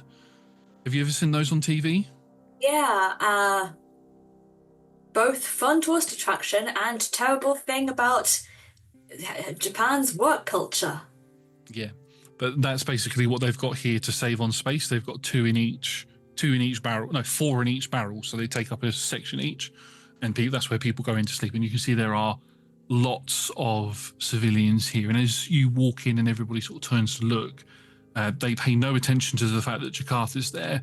Their eyes are instantly locked in on you, and you can hear people saying, what have they brought one of them in here for? What are they doing here? Hang on a minute, isn't that the traitor? See me? What's the traitor doing here? Fucking hell. Jakarta just looks around and walks up to the nearest person, who's an elderly dwarven figure, not Solomon, but an elderly dwarven figure, and goes, "Excuse me, who's in charge around here? Oh, you want to go down that way, take a left, and you'll find the person who's in charge. The name is Melnor. You go see them. Thank you very much." And okay, Moira, let's go this way. And you can both make your way through. You get a lot of people staring at you. There's a couple of people who are armed. Some of them look like they're wearing guard uniforms, but very, very unkept and damaged. Some of them are also wearing military uniforms as well, as if they've recently come from a battle of some sort. But you walk through into one of the very few side rooms that there are down here, and you can see sat behind a desk, in a chair is a person, femme representative, they use they them pronouns, with red hair, like proper red hair, not ginger, but like red hair,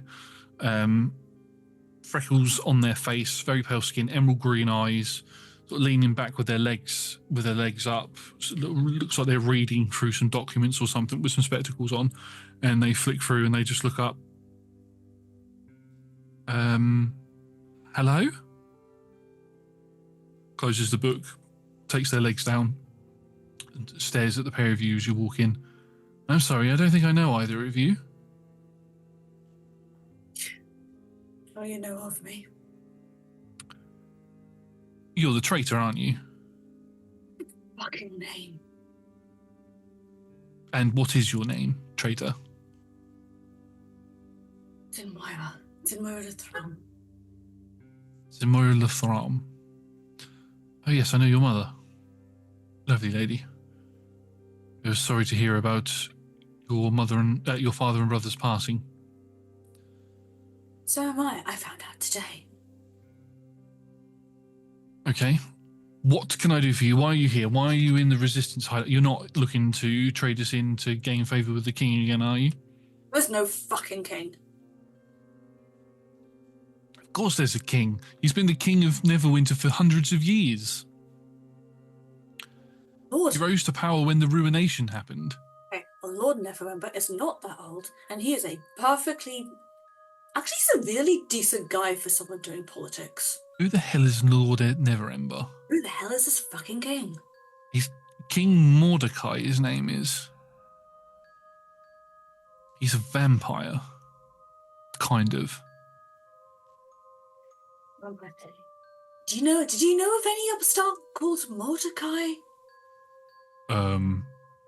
I heard something, Zana told me something about bumping into somebody called Mordecai when they were investigating murders at the Blue Lake Theatre, but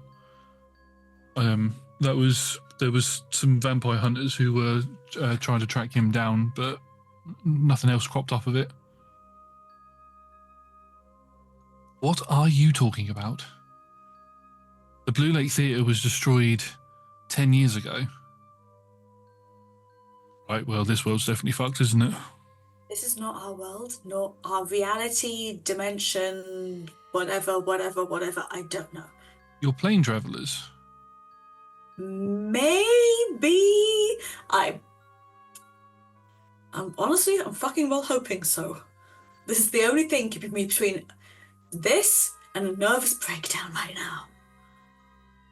I mean, that's something that we could use to our advantage, actually. If you're maybe, are you looking to just get out of here and get back to your place, or I mean, would you like to help us? We could do with some assistance here. What a fix! This is fucking wrong. Whatever's, because it's a different world, it's not our world. But Jackie pointed out we didn't go through a portal like you do when you cross planes. Yeah, you need to go through a portal in order to get to a different plane. The only other way is if somebody uses plane shift, but that still requires you to disappear and reappear in somewhere else. So Everything changed around us. I'm the Grand Cleric of Kalemvor. who? My god.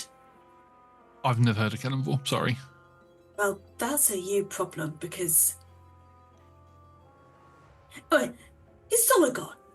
He's gone through problems. He's self-aware of his own issues and getting a lot better about it. I mean, the god, or the soon-to-be god that everybody's worshipping around here is Vecna, so... In our reality, it's not a thing. It was like page 15, not even page 1, page 15 of potential people who might be an issue at some point in the future. Well, from what we've heard, he's definitely an issue around here to the point where he has an extreme amount of followers. Yeah, they tried to kill me. Jackie, they tried to kill me. Yeah, well, I mean, they did call you a traitor, so, but why, if you obviously know a little bit more about this place than what we do, so why is Moira considered a traitor to the king? When the king has had a undead army here for as long as I can remember, and any vampire, whether they be Dampier, Spawn, full-fledged or whatever, are bound to his service, and to break the bond with the king is to enact treason, and that's what you did. You broke your bond. You were tasked with, from what the rumors say, you were tasked with murdering some civilians, and you chose not to. Well, yeah, I'm not a fucking monster. That's good to hear that. There's not many vampires or Dampier that you see around here who aren't willing to slit your throat for a pint of blood. I mean, yeah, but you work out what the good targets are. If you're insubordinate towards the king, you are turned into a ghoul. If you have potential, you're turned into a vampire spawn. And if you are loyal and do everything that you are told, every order, you are made into a full-fledged vampire. This Mordecai has the ability to do that without the need for the spawn to feed on their sire and all of this sort of stuff. A very powerful vampire.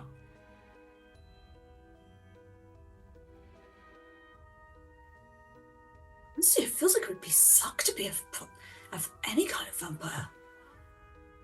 It depended on somebody. Dampiers are the only ones that have that freedom of not being connected to another. Yeah, you're less powerful, but you get to do what you want with it.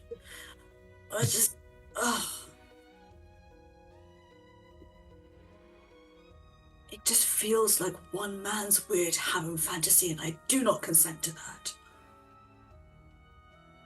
I feel that was Moira attacking me there.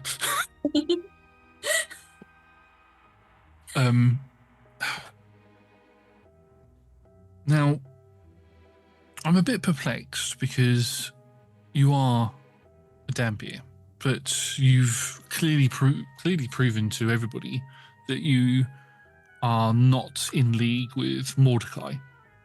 So my question to you, Moira, and your friend here, will you help us in our fight?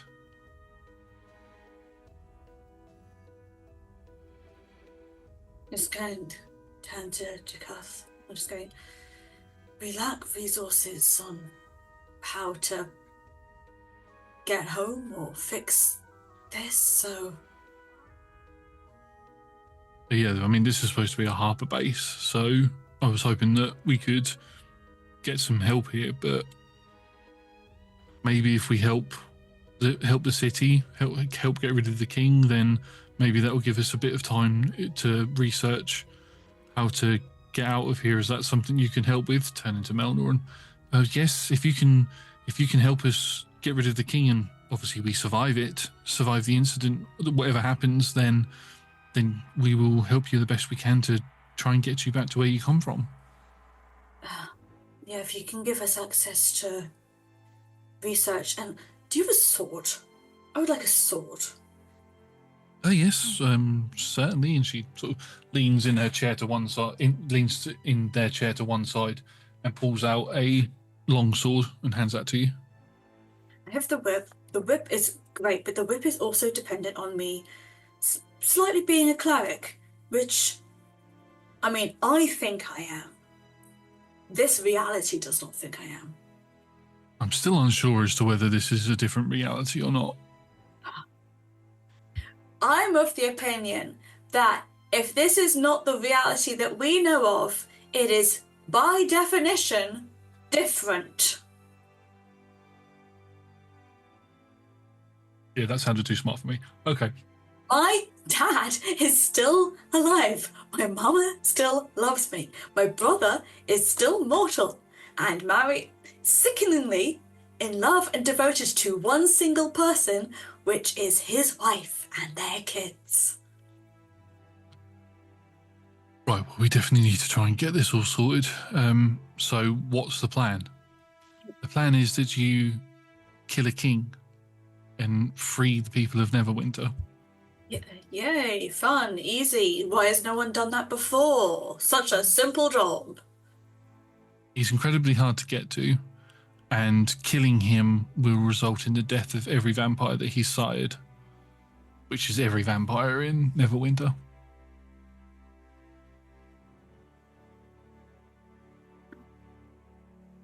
It's a massive blow, but a lot of the people here who could try and go up against him are reluctant to, because members of their family have been turned into vampires. Yeah, about that. You also have a family member that's a vampire? Yeah, Papa's a vampire, I think, and my brother's a ghoul. I'm sorry. That's a fate that you don't want for anybody. And unfortunately, if you were to kill the king, he would still remain a ghoul. You would need to kill him separately. Your father would probably die if you killed the king. What if I could bond them to me? And then I kill the king, but they're my spawn and ghoul. Sireship doesn't work like that, I'm afraid.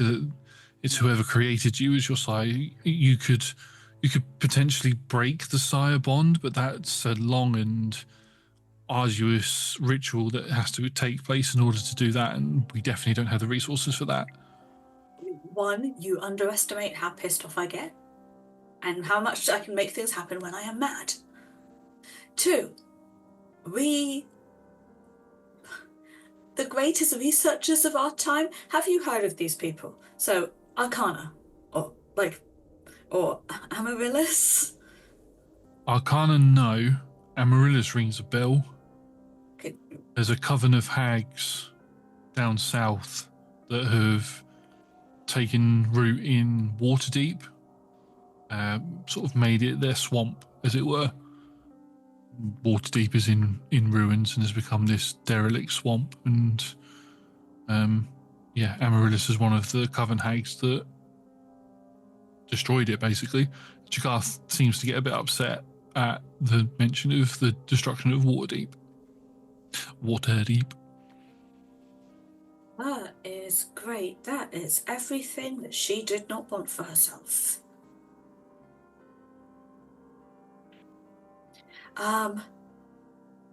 Hera?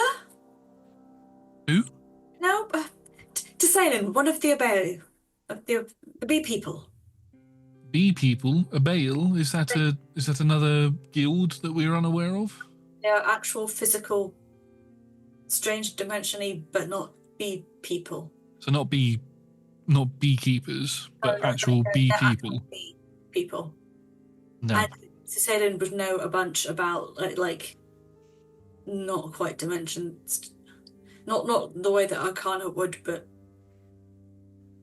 No, I'm sorry, we don't know what an Abale. Oh, at least I don't know what an Abale is. We've not had any bee people around. I was hoping the hive mind would help. I mean, you're going to have to find some allies somewhere. I don't think the two of you are going to be able to take... Oh, well, everyone that we know is dead or a monster or doesn't exist.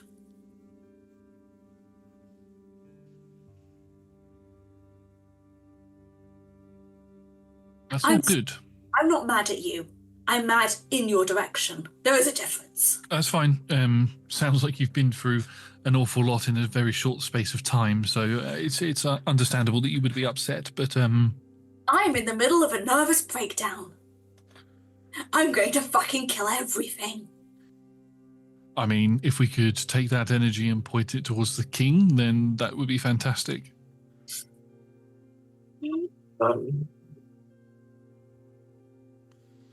Jakar sort of takes a step to the side. It's like, I'm in control. I'm in control. Mordecai, let's kill him. Let's go kill a king. Go kill a king. Can we kill a king tomorrow?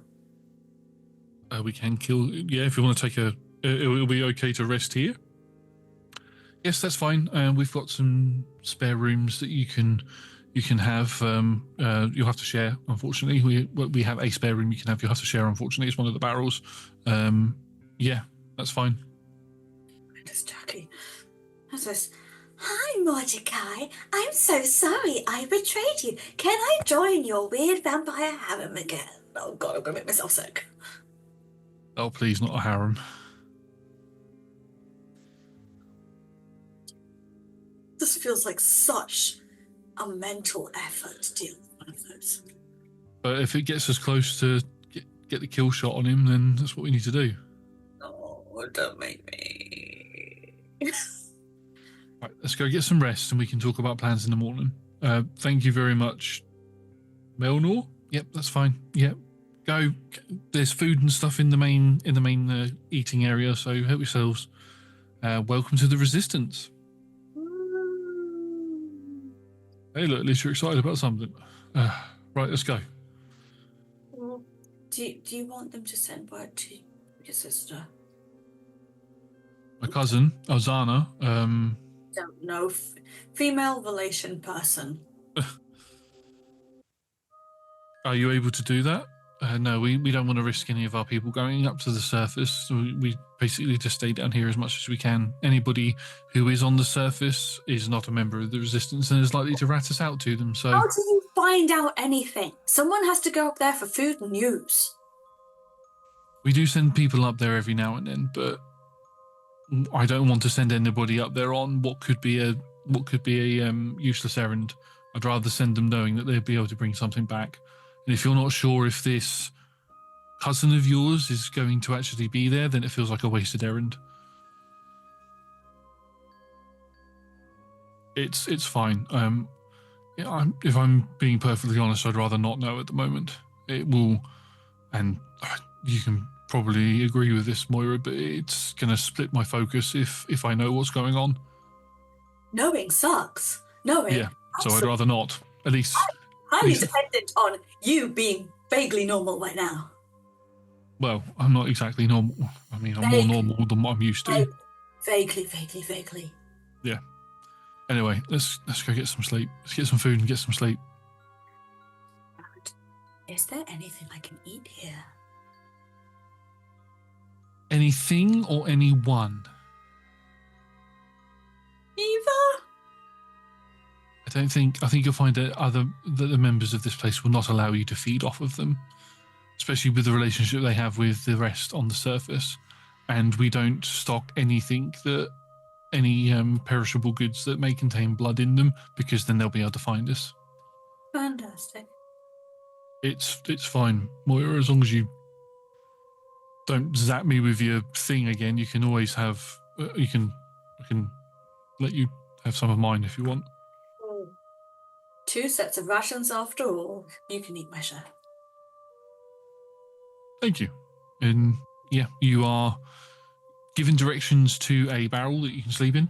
That sounds weird, but yeah, you go. Jakarth picks up some food.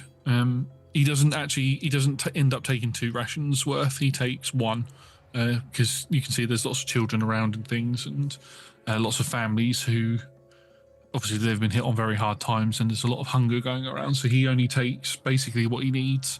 I'm going to go grab him a little extra something because I know I will take a bunch out of him. This is true. He doesn't account for that, but yeah. You can find yourself the barrel that was mentioned. This is a 2-person barrel, so instead of the beds being closer to the top, they're closer to the middle. There's a small partition in between the 2, so you do have some privacy, but you will be basically sharing the barrel. Okay. Go up with him.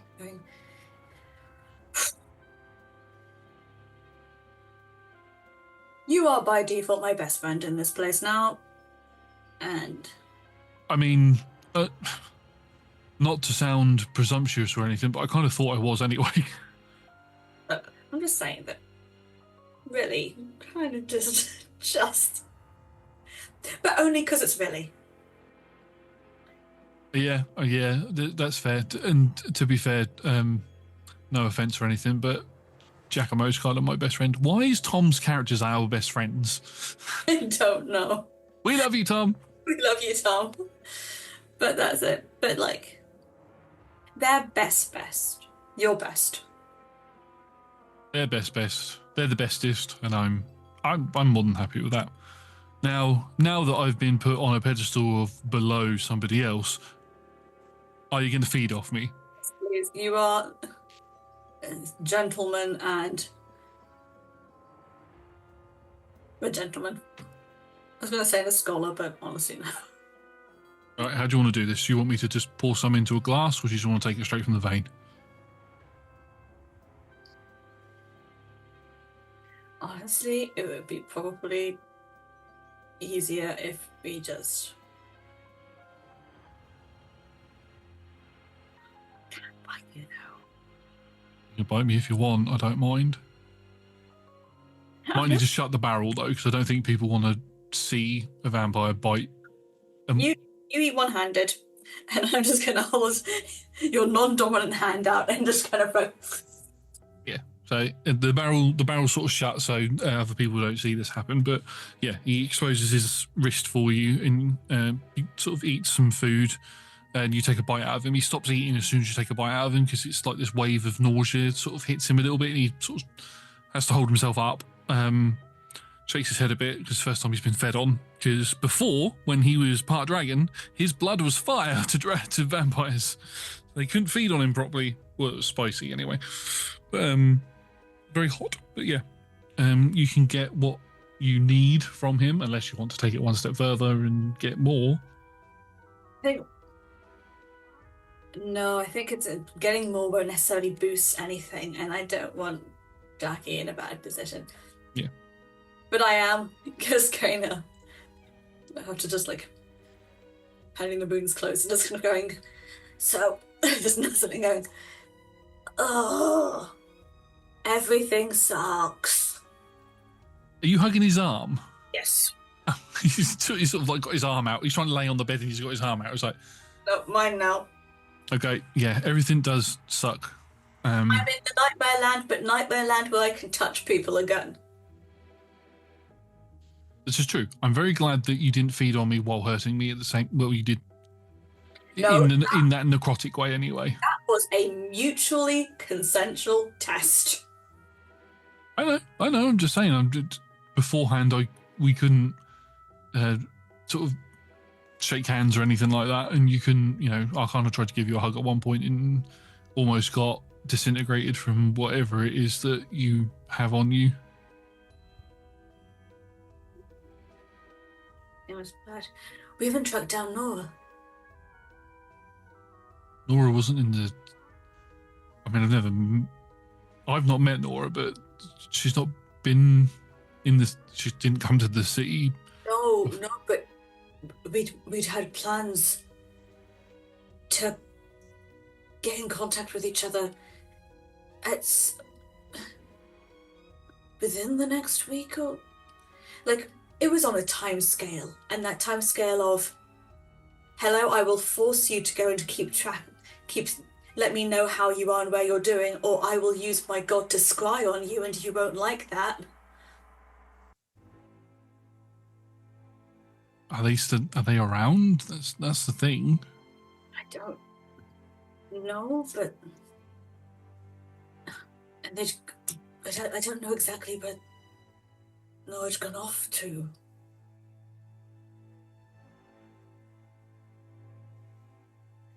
But I just feel like trying to find, not just within the city, but any ally we know that might help with vampire kings and reality changing, or both. Not 100% sure, but I think we take it one step at a time. Let's maybe scope out where the king is. In fact, we're not even asked where he is. I don't know. We'll find out in the morning. Let's get some rest, and then tomorrow we'll Do I fight people? How do I do that? Do you what? I'm not a cleric anymore. I don't know how they're expecting me. Am I a rogue? Do I rogue things? Do you feel like a rogue? I don't feel. Maybe you're Moira, so. I'm a barbarian. Barbarians get angry. I feel, and I do get angry. I'd rather you didn't get angry while you're holding onto my arm, thank you. Not crushing it that badly. Actually, not really crushing it at all. I am not that strong. No, but if you got angry, then you probably would. Could. Let's find out tomorrow. Yeah, let's get some sleep. God, everything is terrible, and I wish I could die. You can both get some sleep. Do you keep hold of Jakar's arm the entire night? Yeah, he's going to have a very numb arm first thing in the morning. Fine, I do not care. Yeah, you can get some sleep, and you wake up in the morning again, because it's been a very traumatic day, and you were both very mentally drained from the events of what happened. You wake up the next morning, and you can join the resistance in having breakfast. Not Moira, you're Moira. Melnor is there as well, and they make their way over to you. And so, have you made a decision? Are you going to help us with our problem?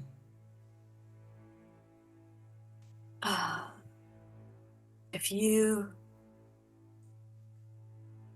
help give us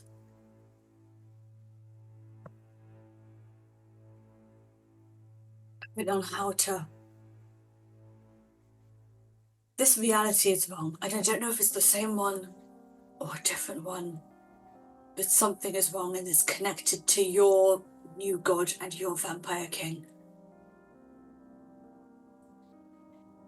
I feel like one of the best ways to fix this is probably getting rid of the things which are different and wrong.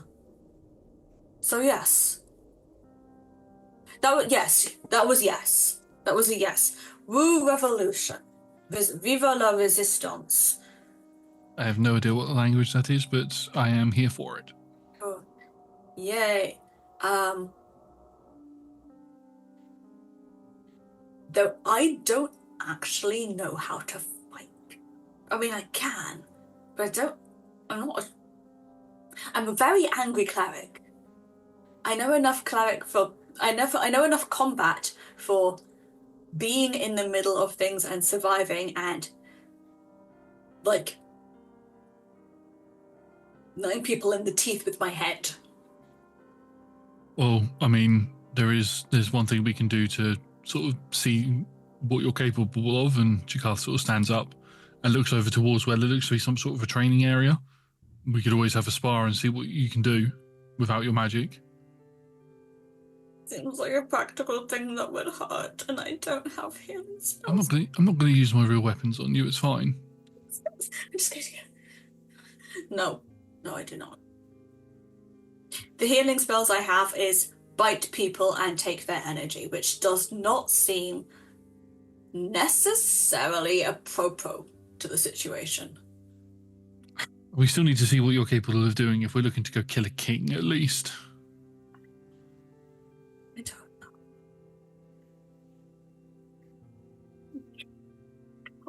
I mean, you could try that, but when it comes to it, we're going to have to him, so I'm not going to be able to do that on my own if he's as powerful as what. You could do it. You could do it. You go try your hair. Just come on, let's just see what you can do. He walks over towards the training area.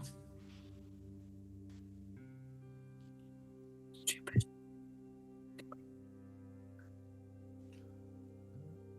If you follow over, you both can have a little bit of a spar.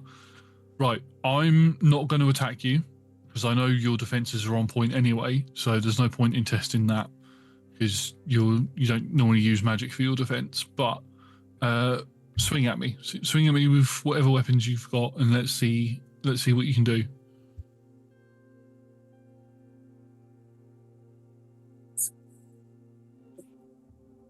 Not great for the first one. That's just a 10.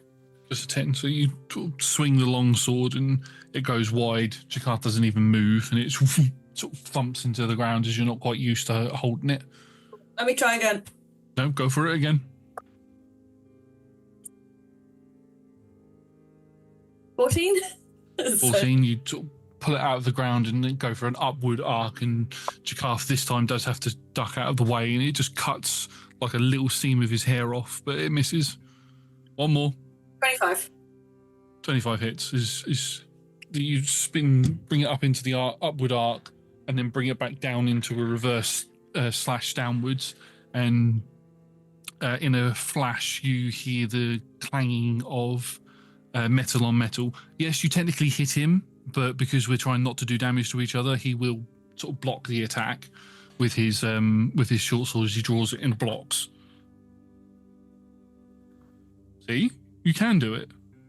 Give me a sec. Try again. I would like to see if I could.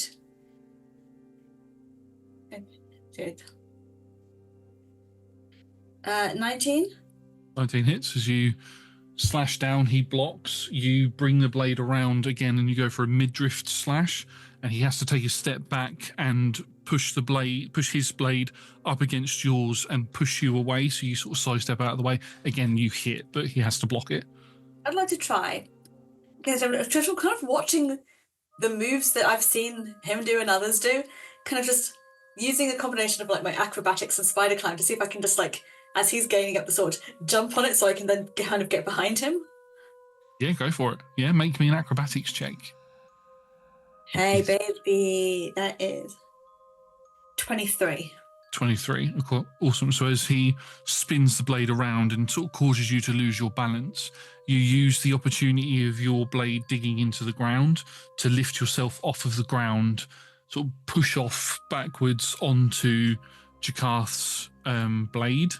Somehow you're light as a feather and able to sort of use his blade as a springboard to jump up and back around him, and you can make another attack with advantage against him now.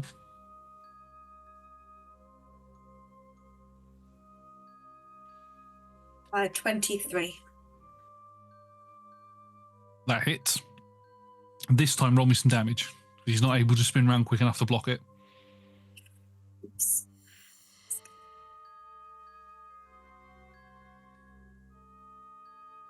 Thank God I rolled low. 3. 3. So yeah, you jump, flip round behind him, and slash into his back. Not lethally, but like the flat end of the sword smacks into his back and causes him to topple forward, and he sort of falls to his knees in the sand, in the little sand pit that's here. And he's like, "See, now that would have been 3 killing blows that you would have got on me.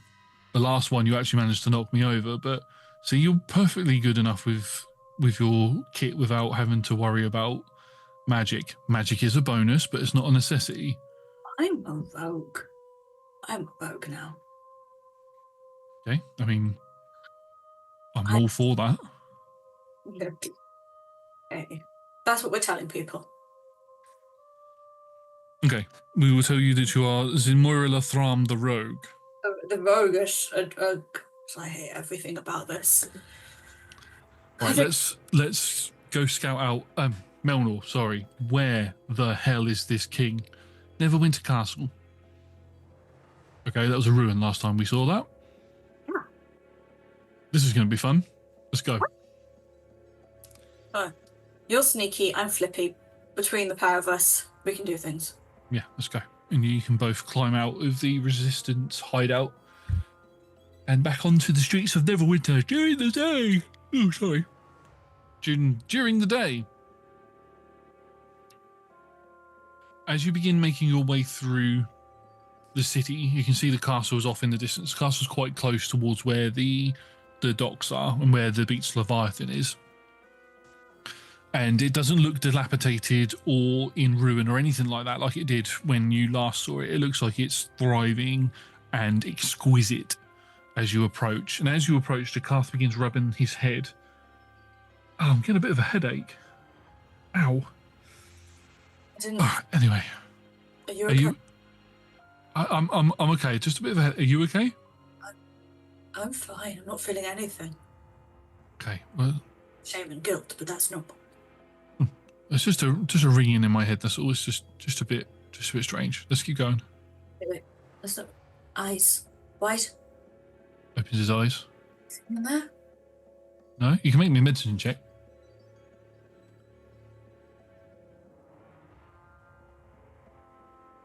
$16.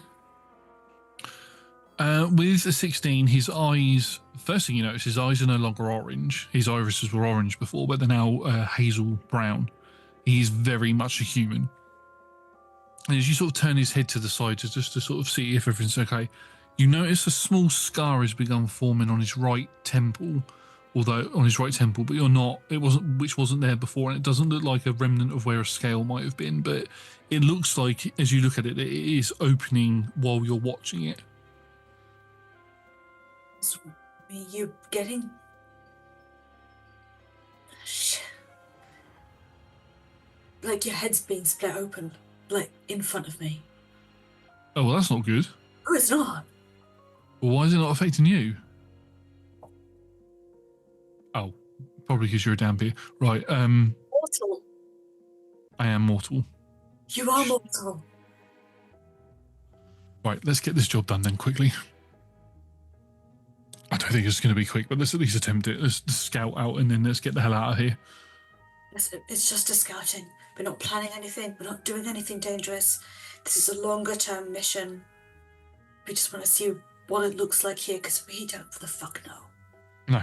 All right, let's go. So you can both make your way towards the sort of the entranceway towards where the castle is, and you can see that there are hundreds of undead outside, all stood in military rank and formation.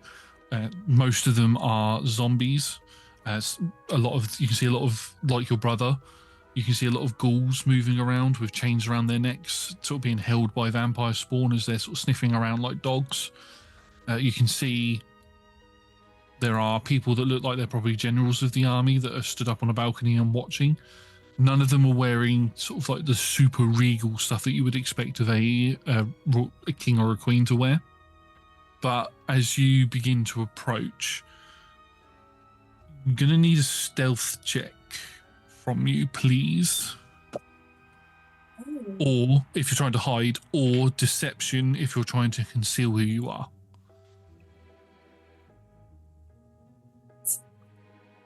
My stealth is slightly higher. Slightly.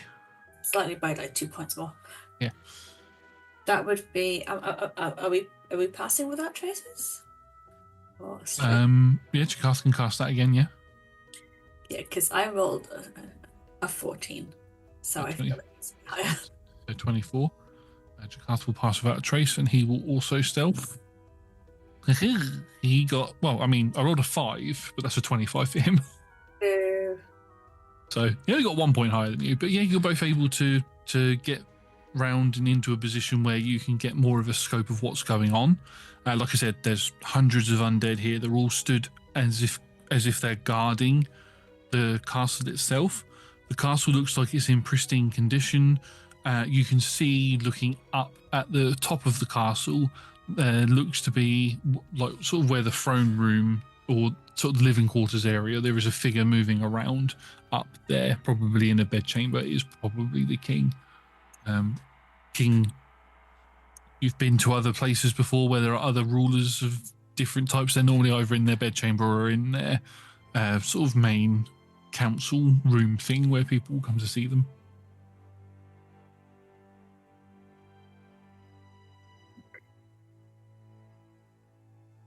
Scouting the grounds and then see if there's a path up. We don't need to go on the path up, but just to see if there is. Jakarth has gone quiet. Looking. You poke at him and he's there with his eyes closed, just sort of with his head down. You poke him and he moves a little bit. And you watch as you're on his right side, that scar has gotten larger and has begun to glow with this strange blue energy. And as he opens his eyes and looks at you, you can see his eyes have completely turned blue. And he stands up and just turns to look at you. The traitor is here! The traitor is here! Get her! And he pulls his bow and arrow out and goes to pull it back to fire at you. I'm going to need you to roll initiative, please. Oh, no. You can't do this to me, man. I was just about coping with, what you're doing to my family. But not. I did not roll well on initiative. That's an 11. I rolled a 16, so Jakarth will go first in this combat. Disadvantage because I'm right in front of him and he's trying to use a bow and arrow at me. If he does try to fire a bow and arrow, which he will, because that is his wheelhouse. So that will be with disadvantage. There. Okay. So at the beginning of the combat, yes, he is going to make 2 arrow attacks against you. Both will be with disadvantage because he's within 5 feet of you. So that's a 10 and a 3 for a 11 to hit you. No. So that first attack does not hit. Second attack with disadvantage again is that was an 18 on that dice, but no, that's going to be a 12 to hit you. Oh. As he goes to fire the 2 arrows, you just ching ching block the attacks, and he shouts out again, "Traitor, traitor!" And you watch as all of the undead just look straight at the pair of you. Okay. Just gonna trying to non-lethally. I'm gonna do this, but I'm just kind of gonna bring the sword against him. It's gonna be a lot of like flat blade or pommel blade attacks at the head, or like just things that will wound him or knock him. But I'm just kind of try and knock him down. Yeah, go ahead, make me an attack roll.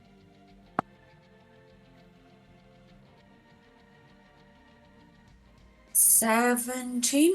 17 is exactly what you needed to hit him. So that is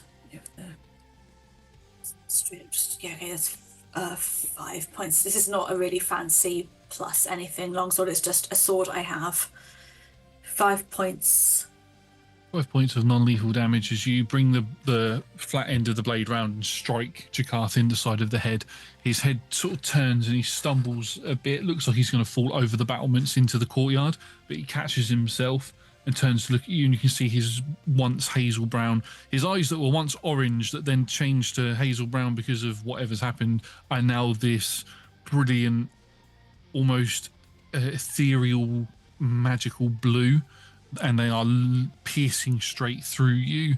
And you can see that scar has gotten bigger across his head and looks like it's beginning to encompass itself around his forehead.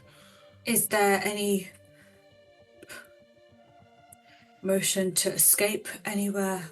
You can run, yeah. You can run back the way that you came. You're not blocked off by any of the army or anything, but the army have noticed you. Are we... You mentioned that Jakarth almost fell off the battlements. Are we on anything? Probably on a roof, I'd say. On a roof, you'd climbed up onto a roof to get a look over a roof that's quite close to the battlement, so you could get a look in to see sort of the overlay of the courtyard itself and the entranceway to the castle. Fantastic. I am going to see if I can use my combination of acrobatics and spider climb to essentially... This is Zin Moira. Zin Moira likes throwing themselves off buildings. Yeah, we've witnessed this. Just flip off and just flip themselves onto the next roof. Go ahead, make me an acrobatics check, please. Jakarth will get an attack of opportunity against you, although it will be an unarmed strike because it's with the bow. Did you get a natural 20? Amazing. Right, I got a 19 to hit you with my unarmed strike. 19 is my AC. Cool. You take... you take no damage because he does not have a strength score. So he smacks you with his fist.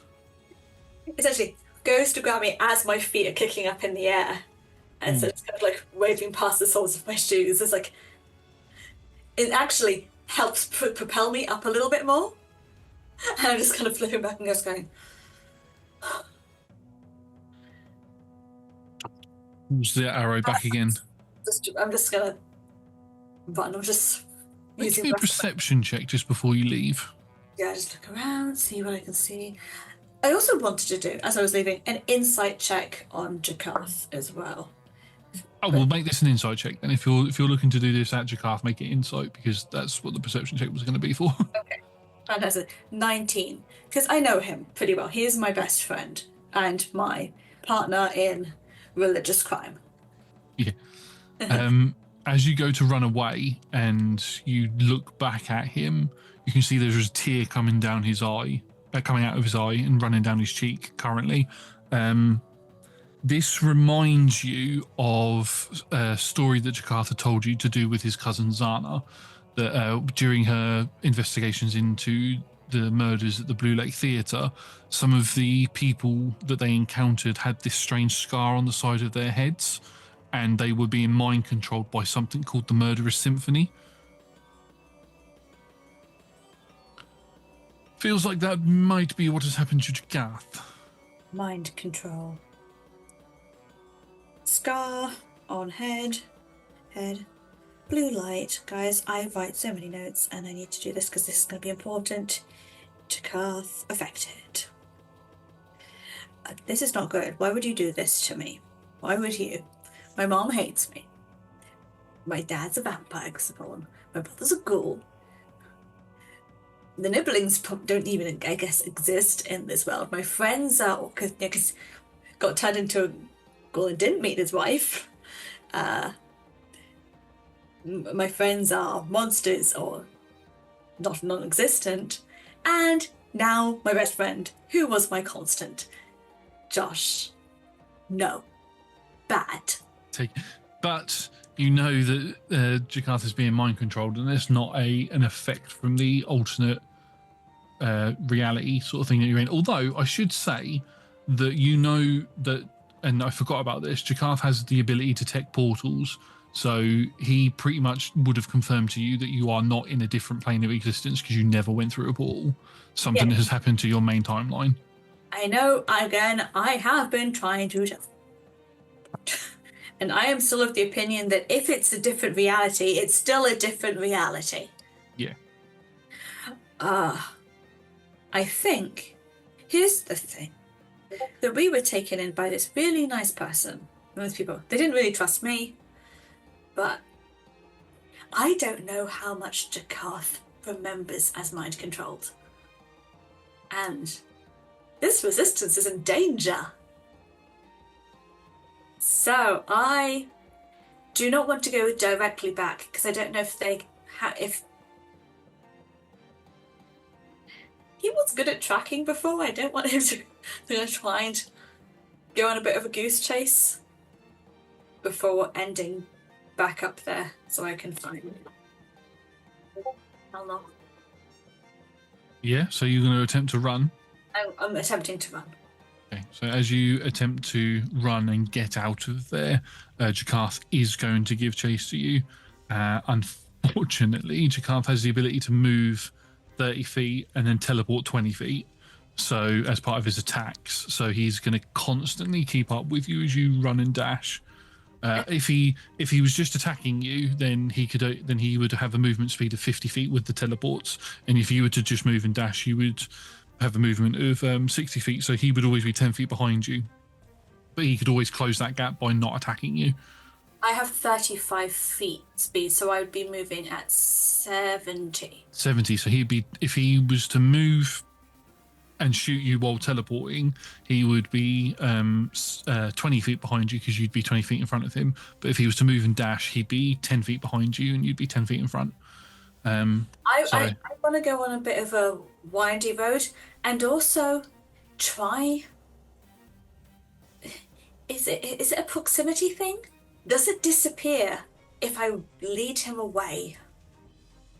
You can certainly try. Yeah, go for it. Yeah, okay. Well, this is going to be a chase scene anyway, because he's going to be able to keep up with you, and obviously he has a longbow, so that's going to have a huge range on it. So, hey, I am going to be in. I'm in and out of the roofs and the chimneys and things, because I'm going to give myself as much cover as possible. And again, spider climb, baby.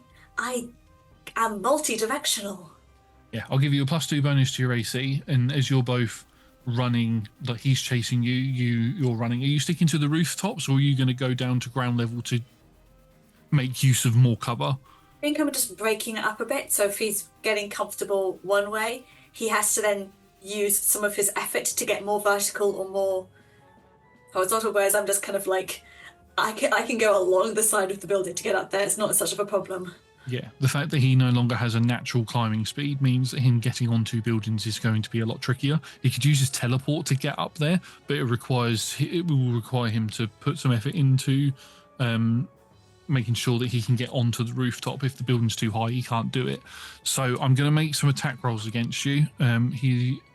Jakarth always uses sharpshooter. He always has that toggled on, so this isn't going to be a +14 to hit, as it would be if he was to attack normally. So that does make that a 13 to hit you. So the first arrow misses, and the second arrow is going to be, that will hit. That's going to be a 25 to hit you. Ow.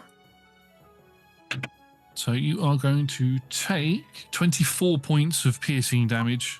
Oh. He hits hard. Dude, I've not been on it before. As he sort of jumps up in, he's still, so you've slid down onto the ground and you're ducking and diving your way through an alleyway that's got washing lines and it's got some carts and stuff in it, and you're hopping over the carts, sliding under barrels and through barrels and everything. And the first arrow that Jakarth fires from the rooftop, he sort of goes to jump across the alleyway to the next building, teleports, fires the arrow down towards you, but just as you slide underneath, it smacks itself into the table that you slid under, and he lands on the other side of the roof and carries on running.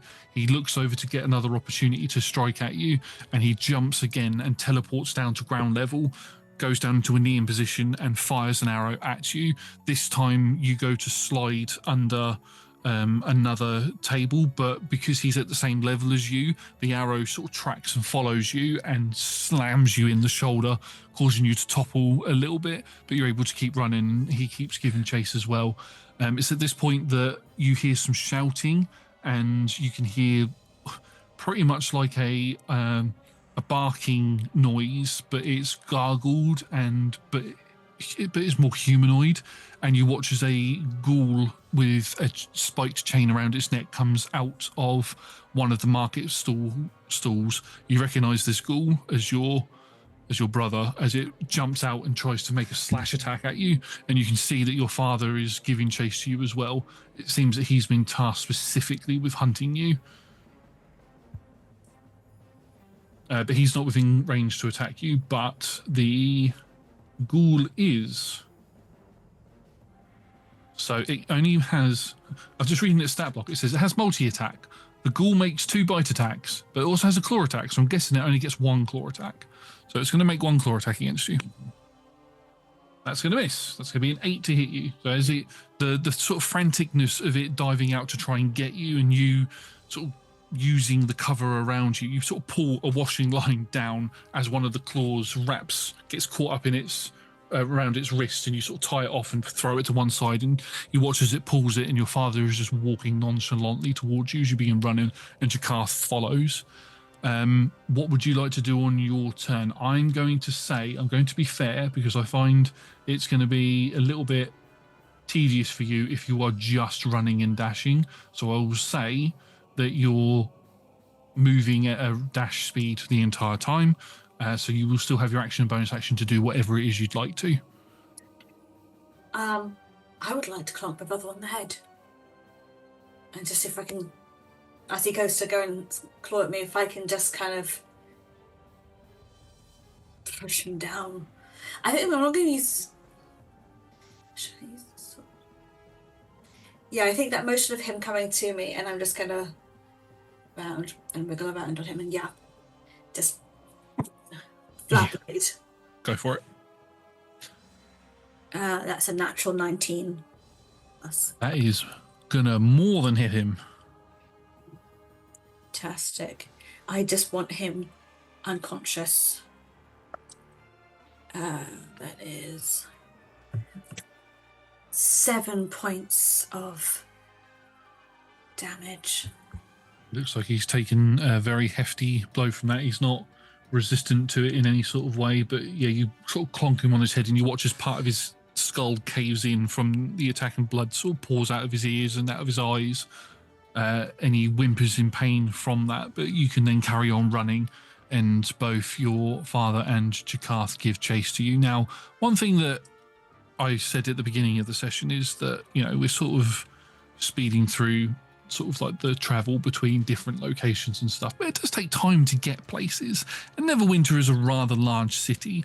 You left the Resistance stronghold hideout at morning time, but with the amount of traveling that you've done around Neverwinter today, it's now beginning to get to dusk, and as the sun's beginning to set, you can hear the sounds of more footsteps as more people are given chase. And you can turn around, you can see Jakarth is running across the buildings. It's got back up onto one of the buildings and is running across, giving chase to you. Your father has sort of cut the rope that your brother was attached to, the washing line, and they're now giving chase. And you can now see 4 more vampires and 4 more ghouls have also joined the hunt for you. As you carry on running, would you like to make me a stealth check to see if you can hide? Yes, I was going to ask you at some point. Here's the thing. I'm trying to also keep an eye on what's happening with Jakarth. If it seems to be... the control on him seems to be getting any more erratic by moving away. Like, is the crying going? Is the shooting at me slightly more missing than, like, and more grazing than he should be when he should be hit? You can see, and I've been sort of rolling silently off in the distance, that he hasn't been fully taken control of, from descriptions that he's given before and from reports that he's handed to you, so that you know everything that's going on in Neverwinter. You know that a person who is being mind controlled is fully in control of whoever the bearer of that particular magic is fully mind controlled when their entire forehead is covered in this strange blue scarring. Jakarth's head is about at the halfway point. He also said to you that there's some sort of resistance to it as well, that the the people being affected can try to resist the effects of it. It looks like with the amount that you've been running, because he's not always. If you were to go like, technically we'd be on like turn 10 by now, sort of thing. He's not been shooting at you every turn. He's been trying to keep up with you and then taking the odd pod shot here and there. And you do notice he is a crack shot. Yeah. Very, very hard for him to miss a target. And it seems that he is purposely trying to miss you at times. And there's other times where he is unable to resist and does hit you. So, this has been part of what I think of my mental plan. I would like to see, and this is where you asked me if I could roll a stealth check. I want to see if I could roll a stealth. Because I would like to try and ambush Jakarth. And then I'm going to do something really crazy. But first, I'm going to... Okay, yeah. So make me a stealth check. That is... Oh, thank God for that. It was almost a 3, and then it wasn't. 25. Oh, you had to beat his passive perception, which is 22. Oh, thank you! Thank you, dice gods! Yes, he can see everything normally. As you use the fact that the sun is beginning to set to your advantage and dip into cover, you know that you are able to hide. So the thing that you want to do, you're only going to have this opportunity to do it.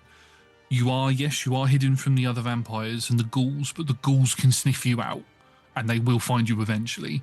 So you get into cover and you wait for Jakarth to appear as he's looking around for you. He's on his own currently and you can hear the footsteps behind him. Super. This is going to be... might be really weird. So I want to ambush him. Yep. Kind of just like by... kind of like jumping on him in kind of a grapple thing. And then I want to stick my fingers in the wound on his head so I can try and necrotize, so deliberately attack, just literally, not Jakarth, the mind control wound. Okay, right. I'm going to say, because you're choosing to ambush him when he doesn't know you're there, that you don't need to worry about rolling to grapple him. But I will say roll to attack him with an unarmed strike. That is full and fair. That is a dirty 20. That is going to hit him, yeah. So you, instead of like forcefully jamming your hands into his scars, because you might accidentally penetrate his skull and his brain, you sort of stick your fingers in the scarring and you can see it's like beginning to form like as if he has already been scratched across the top of his forehead. You just stick your fingers in and you can do your necroticizedness to him. And I'm also just going to be talking to him, like what's going, just trying to get it, I don't know, persuasion or whatever. I just want him to listen to me, to help me fight this off. Like if I attack it from the outside, I want him to help attack it from the inside. Okay. Yeah. Go for it. Fantastic. That is pretty decent. That is 9. That is 13. That is 20. That is 22 necrotic damage plus 2 of bludgeoning of me shoving my fingers in there. He takes a hefty blow from that, and he winces in pain, and I'm going to make a saving throw for him. You just did not roll very well. Help me! And he sort of shifts a bit. He's not very strong, but normally he's not very strong, but you feel that whatever this is that's taken over him has given him a boost in strength, and he's able to push you off him and takes a step back and holds the scarring on the top of his head, and he just looks towards you. As he opens his eyes, you can see that one of his eyes is the hazel brown color and the other one is the blue color, and you watch as the scarring the top part of the scarring begins to extend along further, but the bottom half begins to recede backwards. It's like there's some control still there, but some of it is receding as well. And he just looks at you. He's like, "Traitor! No, Moira, run!" What can I do to help? Get out of here. Get out of Neverwinter. Find Help! Fantastic. Give me that. I'm taking his bow. You go to take his, he's going to resist you trying to snatch the bow. Either way, because that's he needs that. Okay, that's a 27.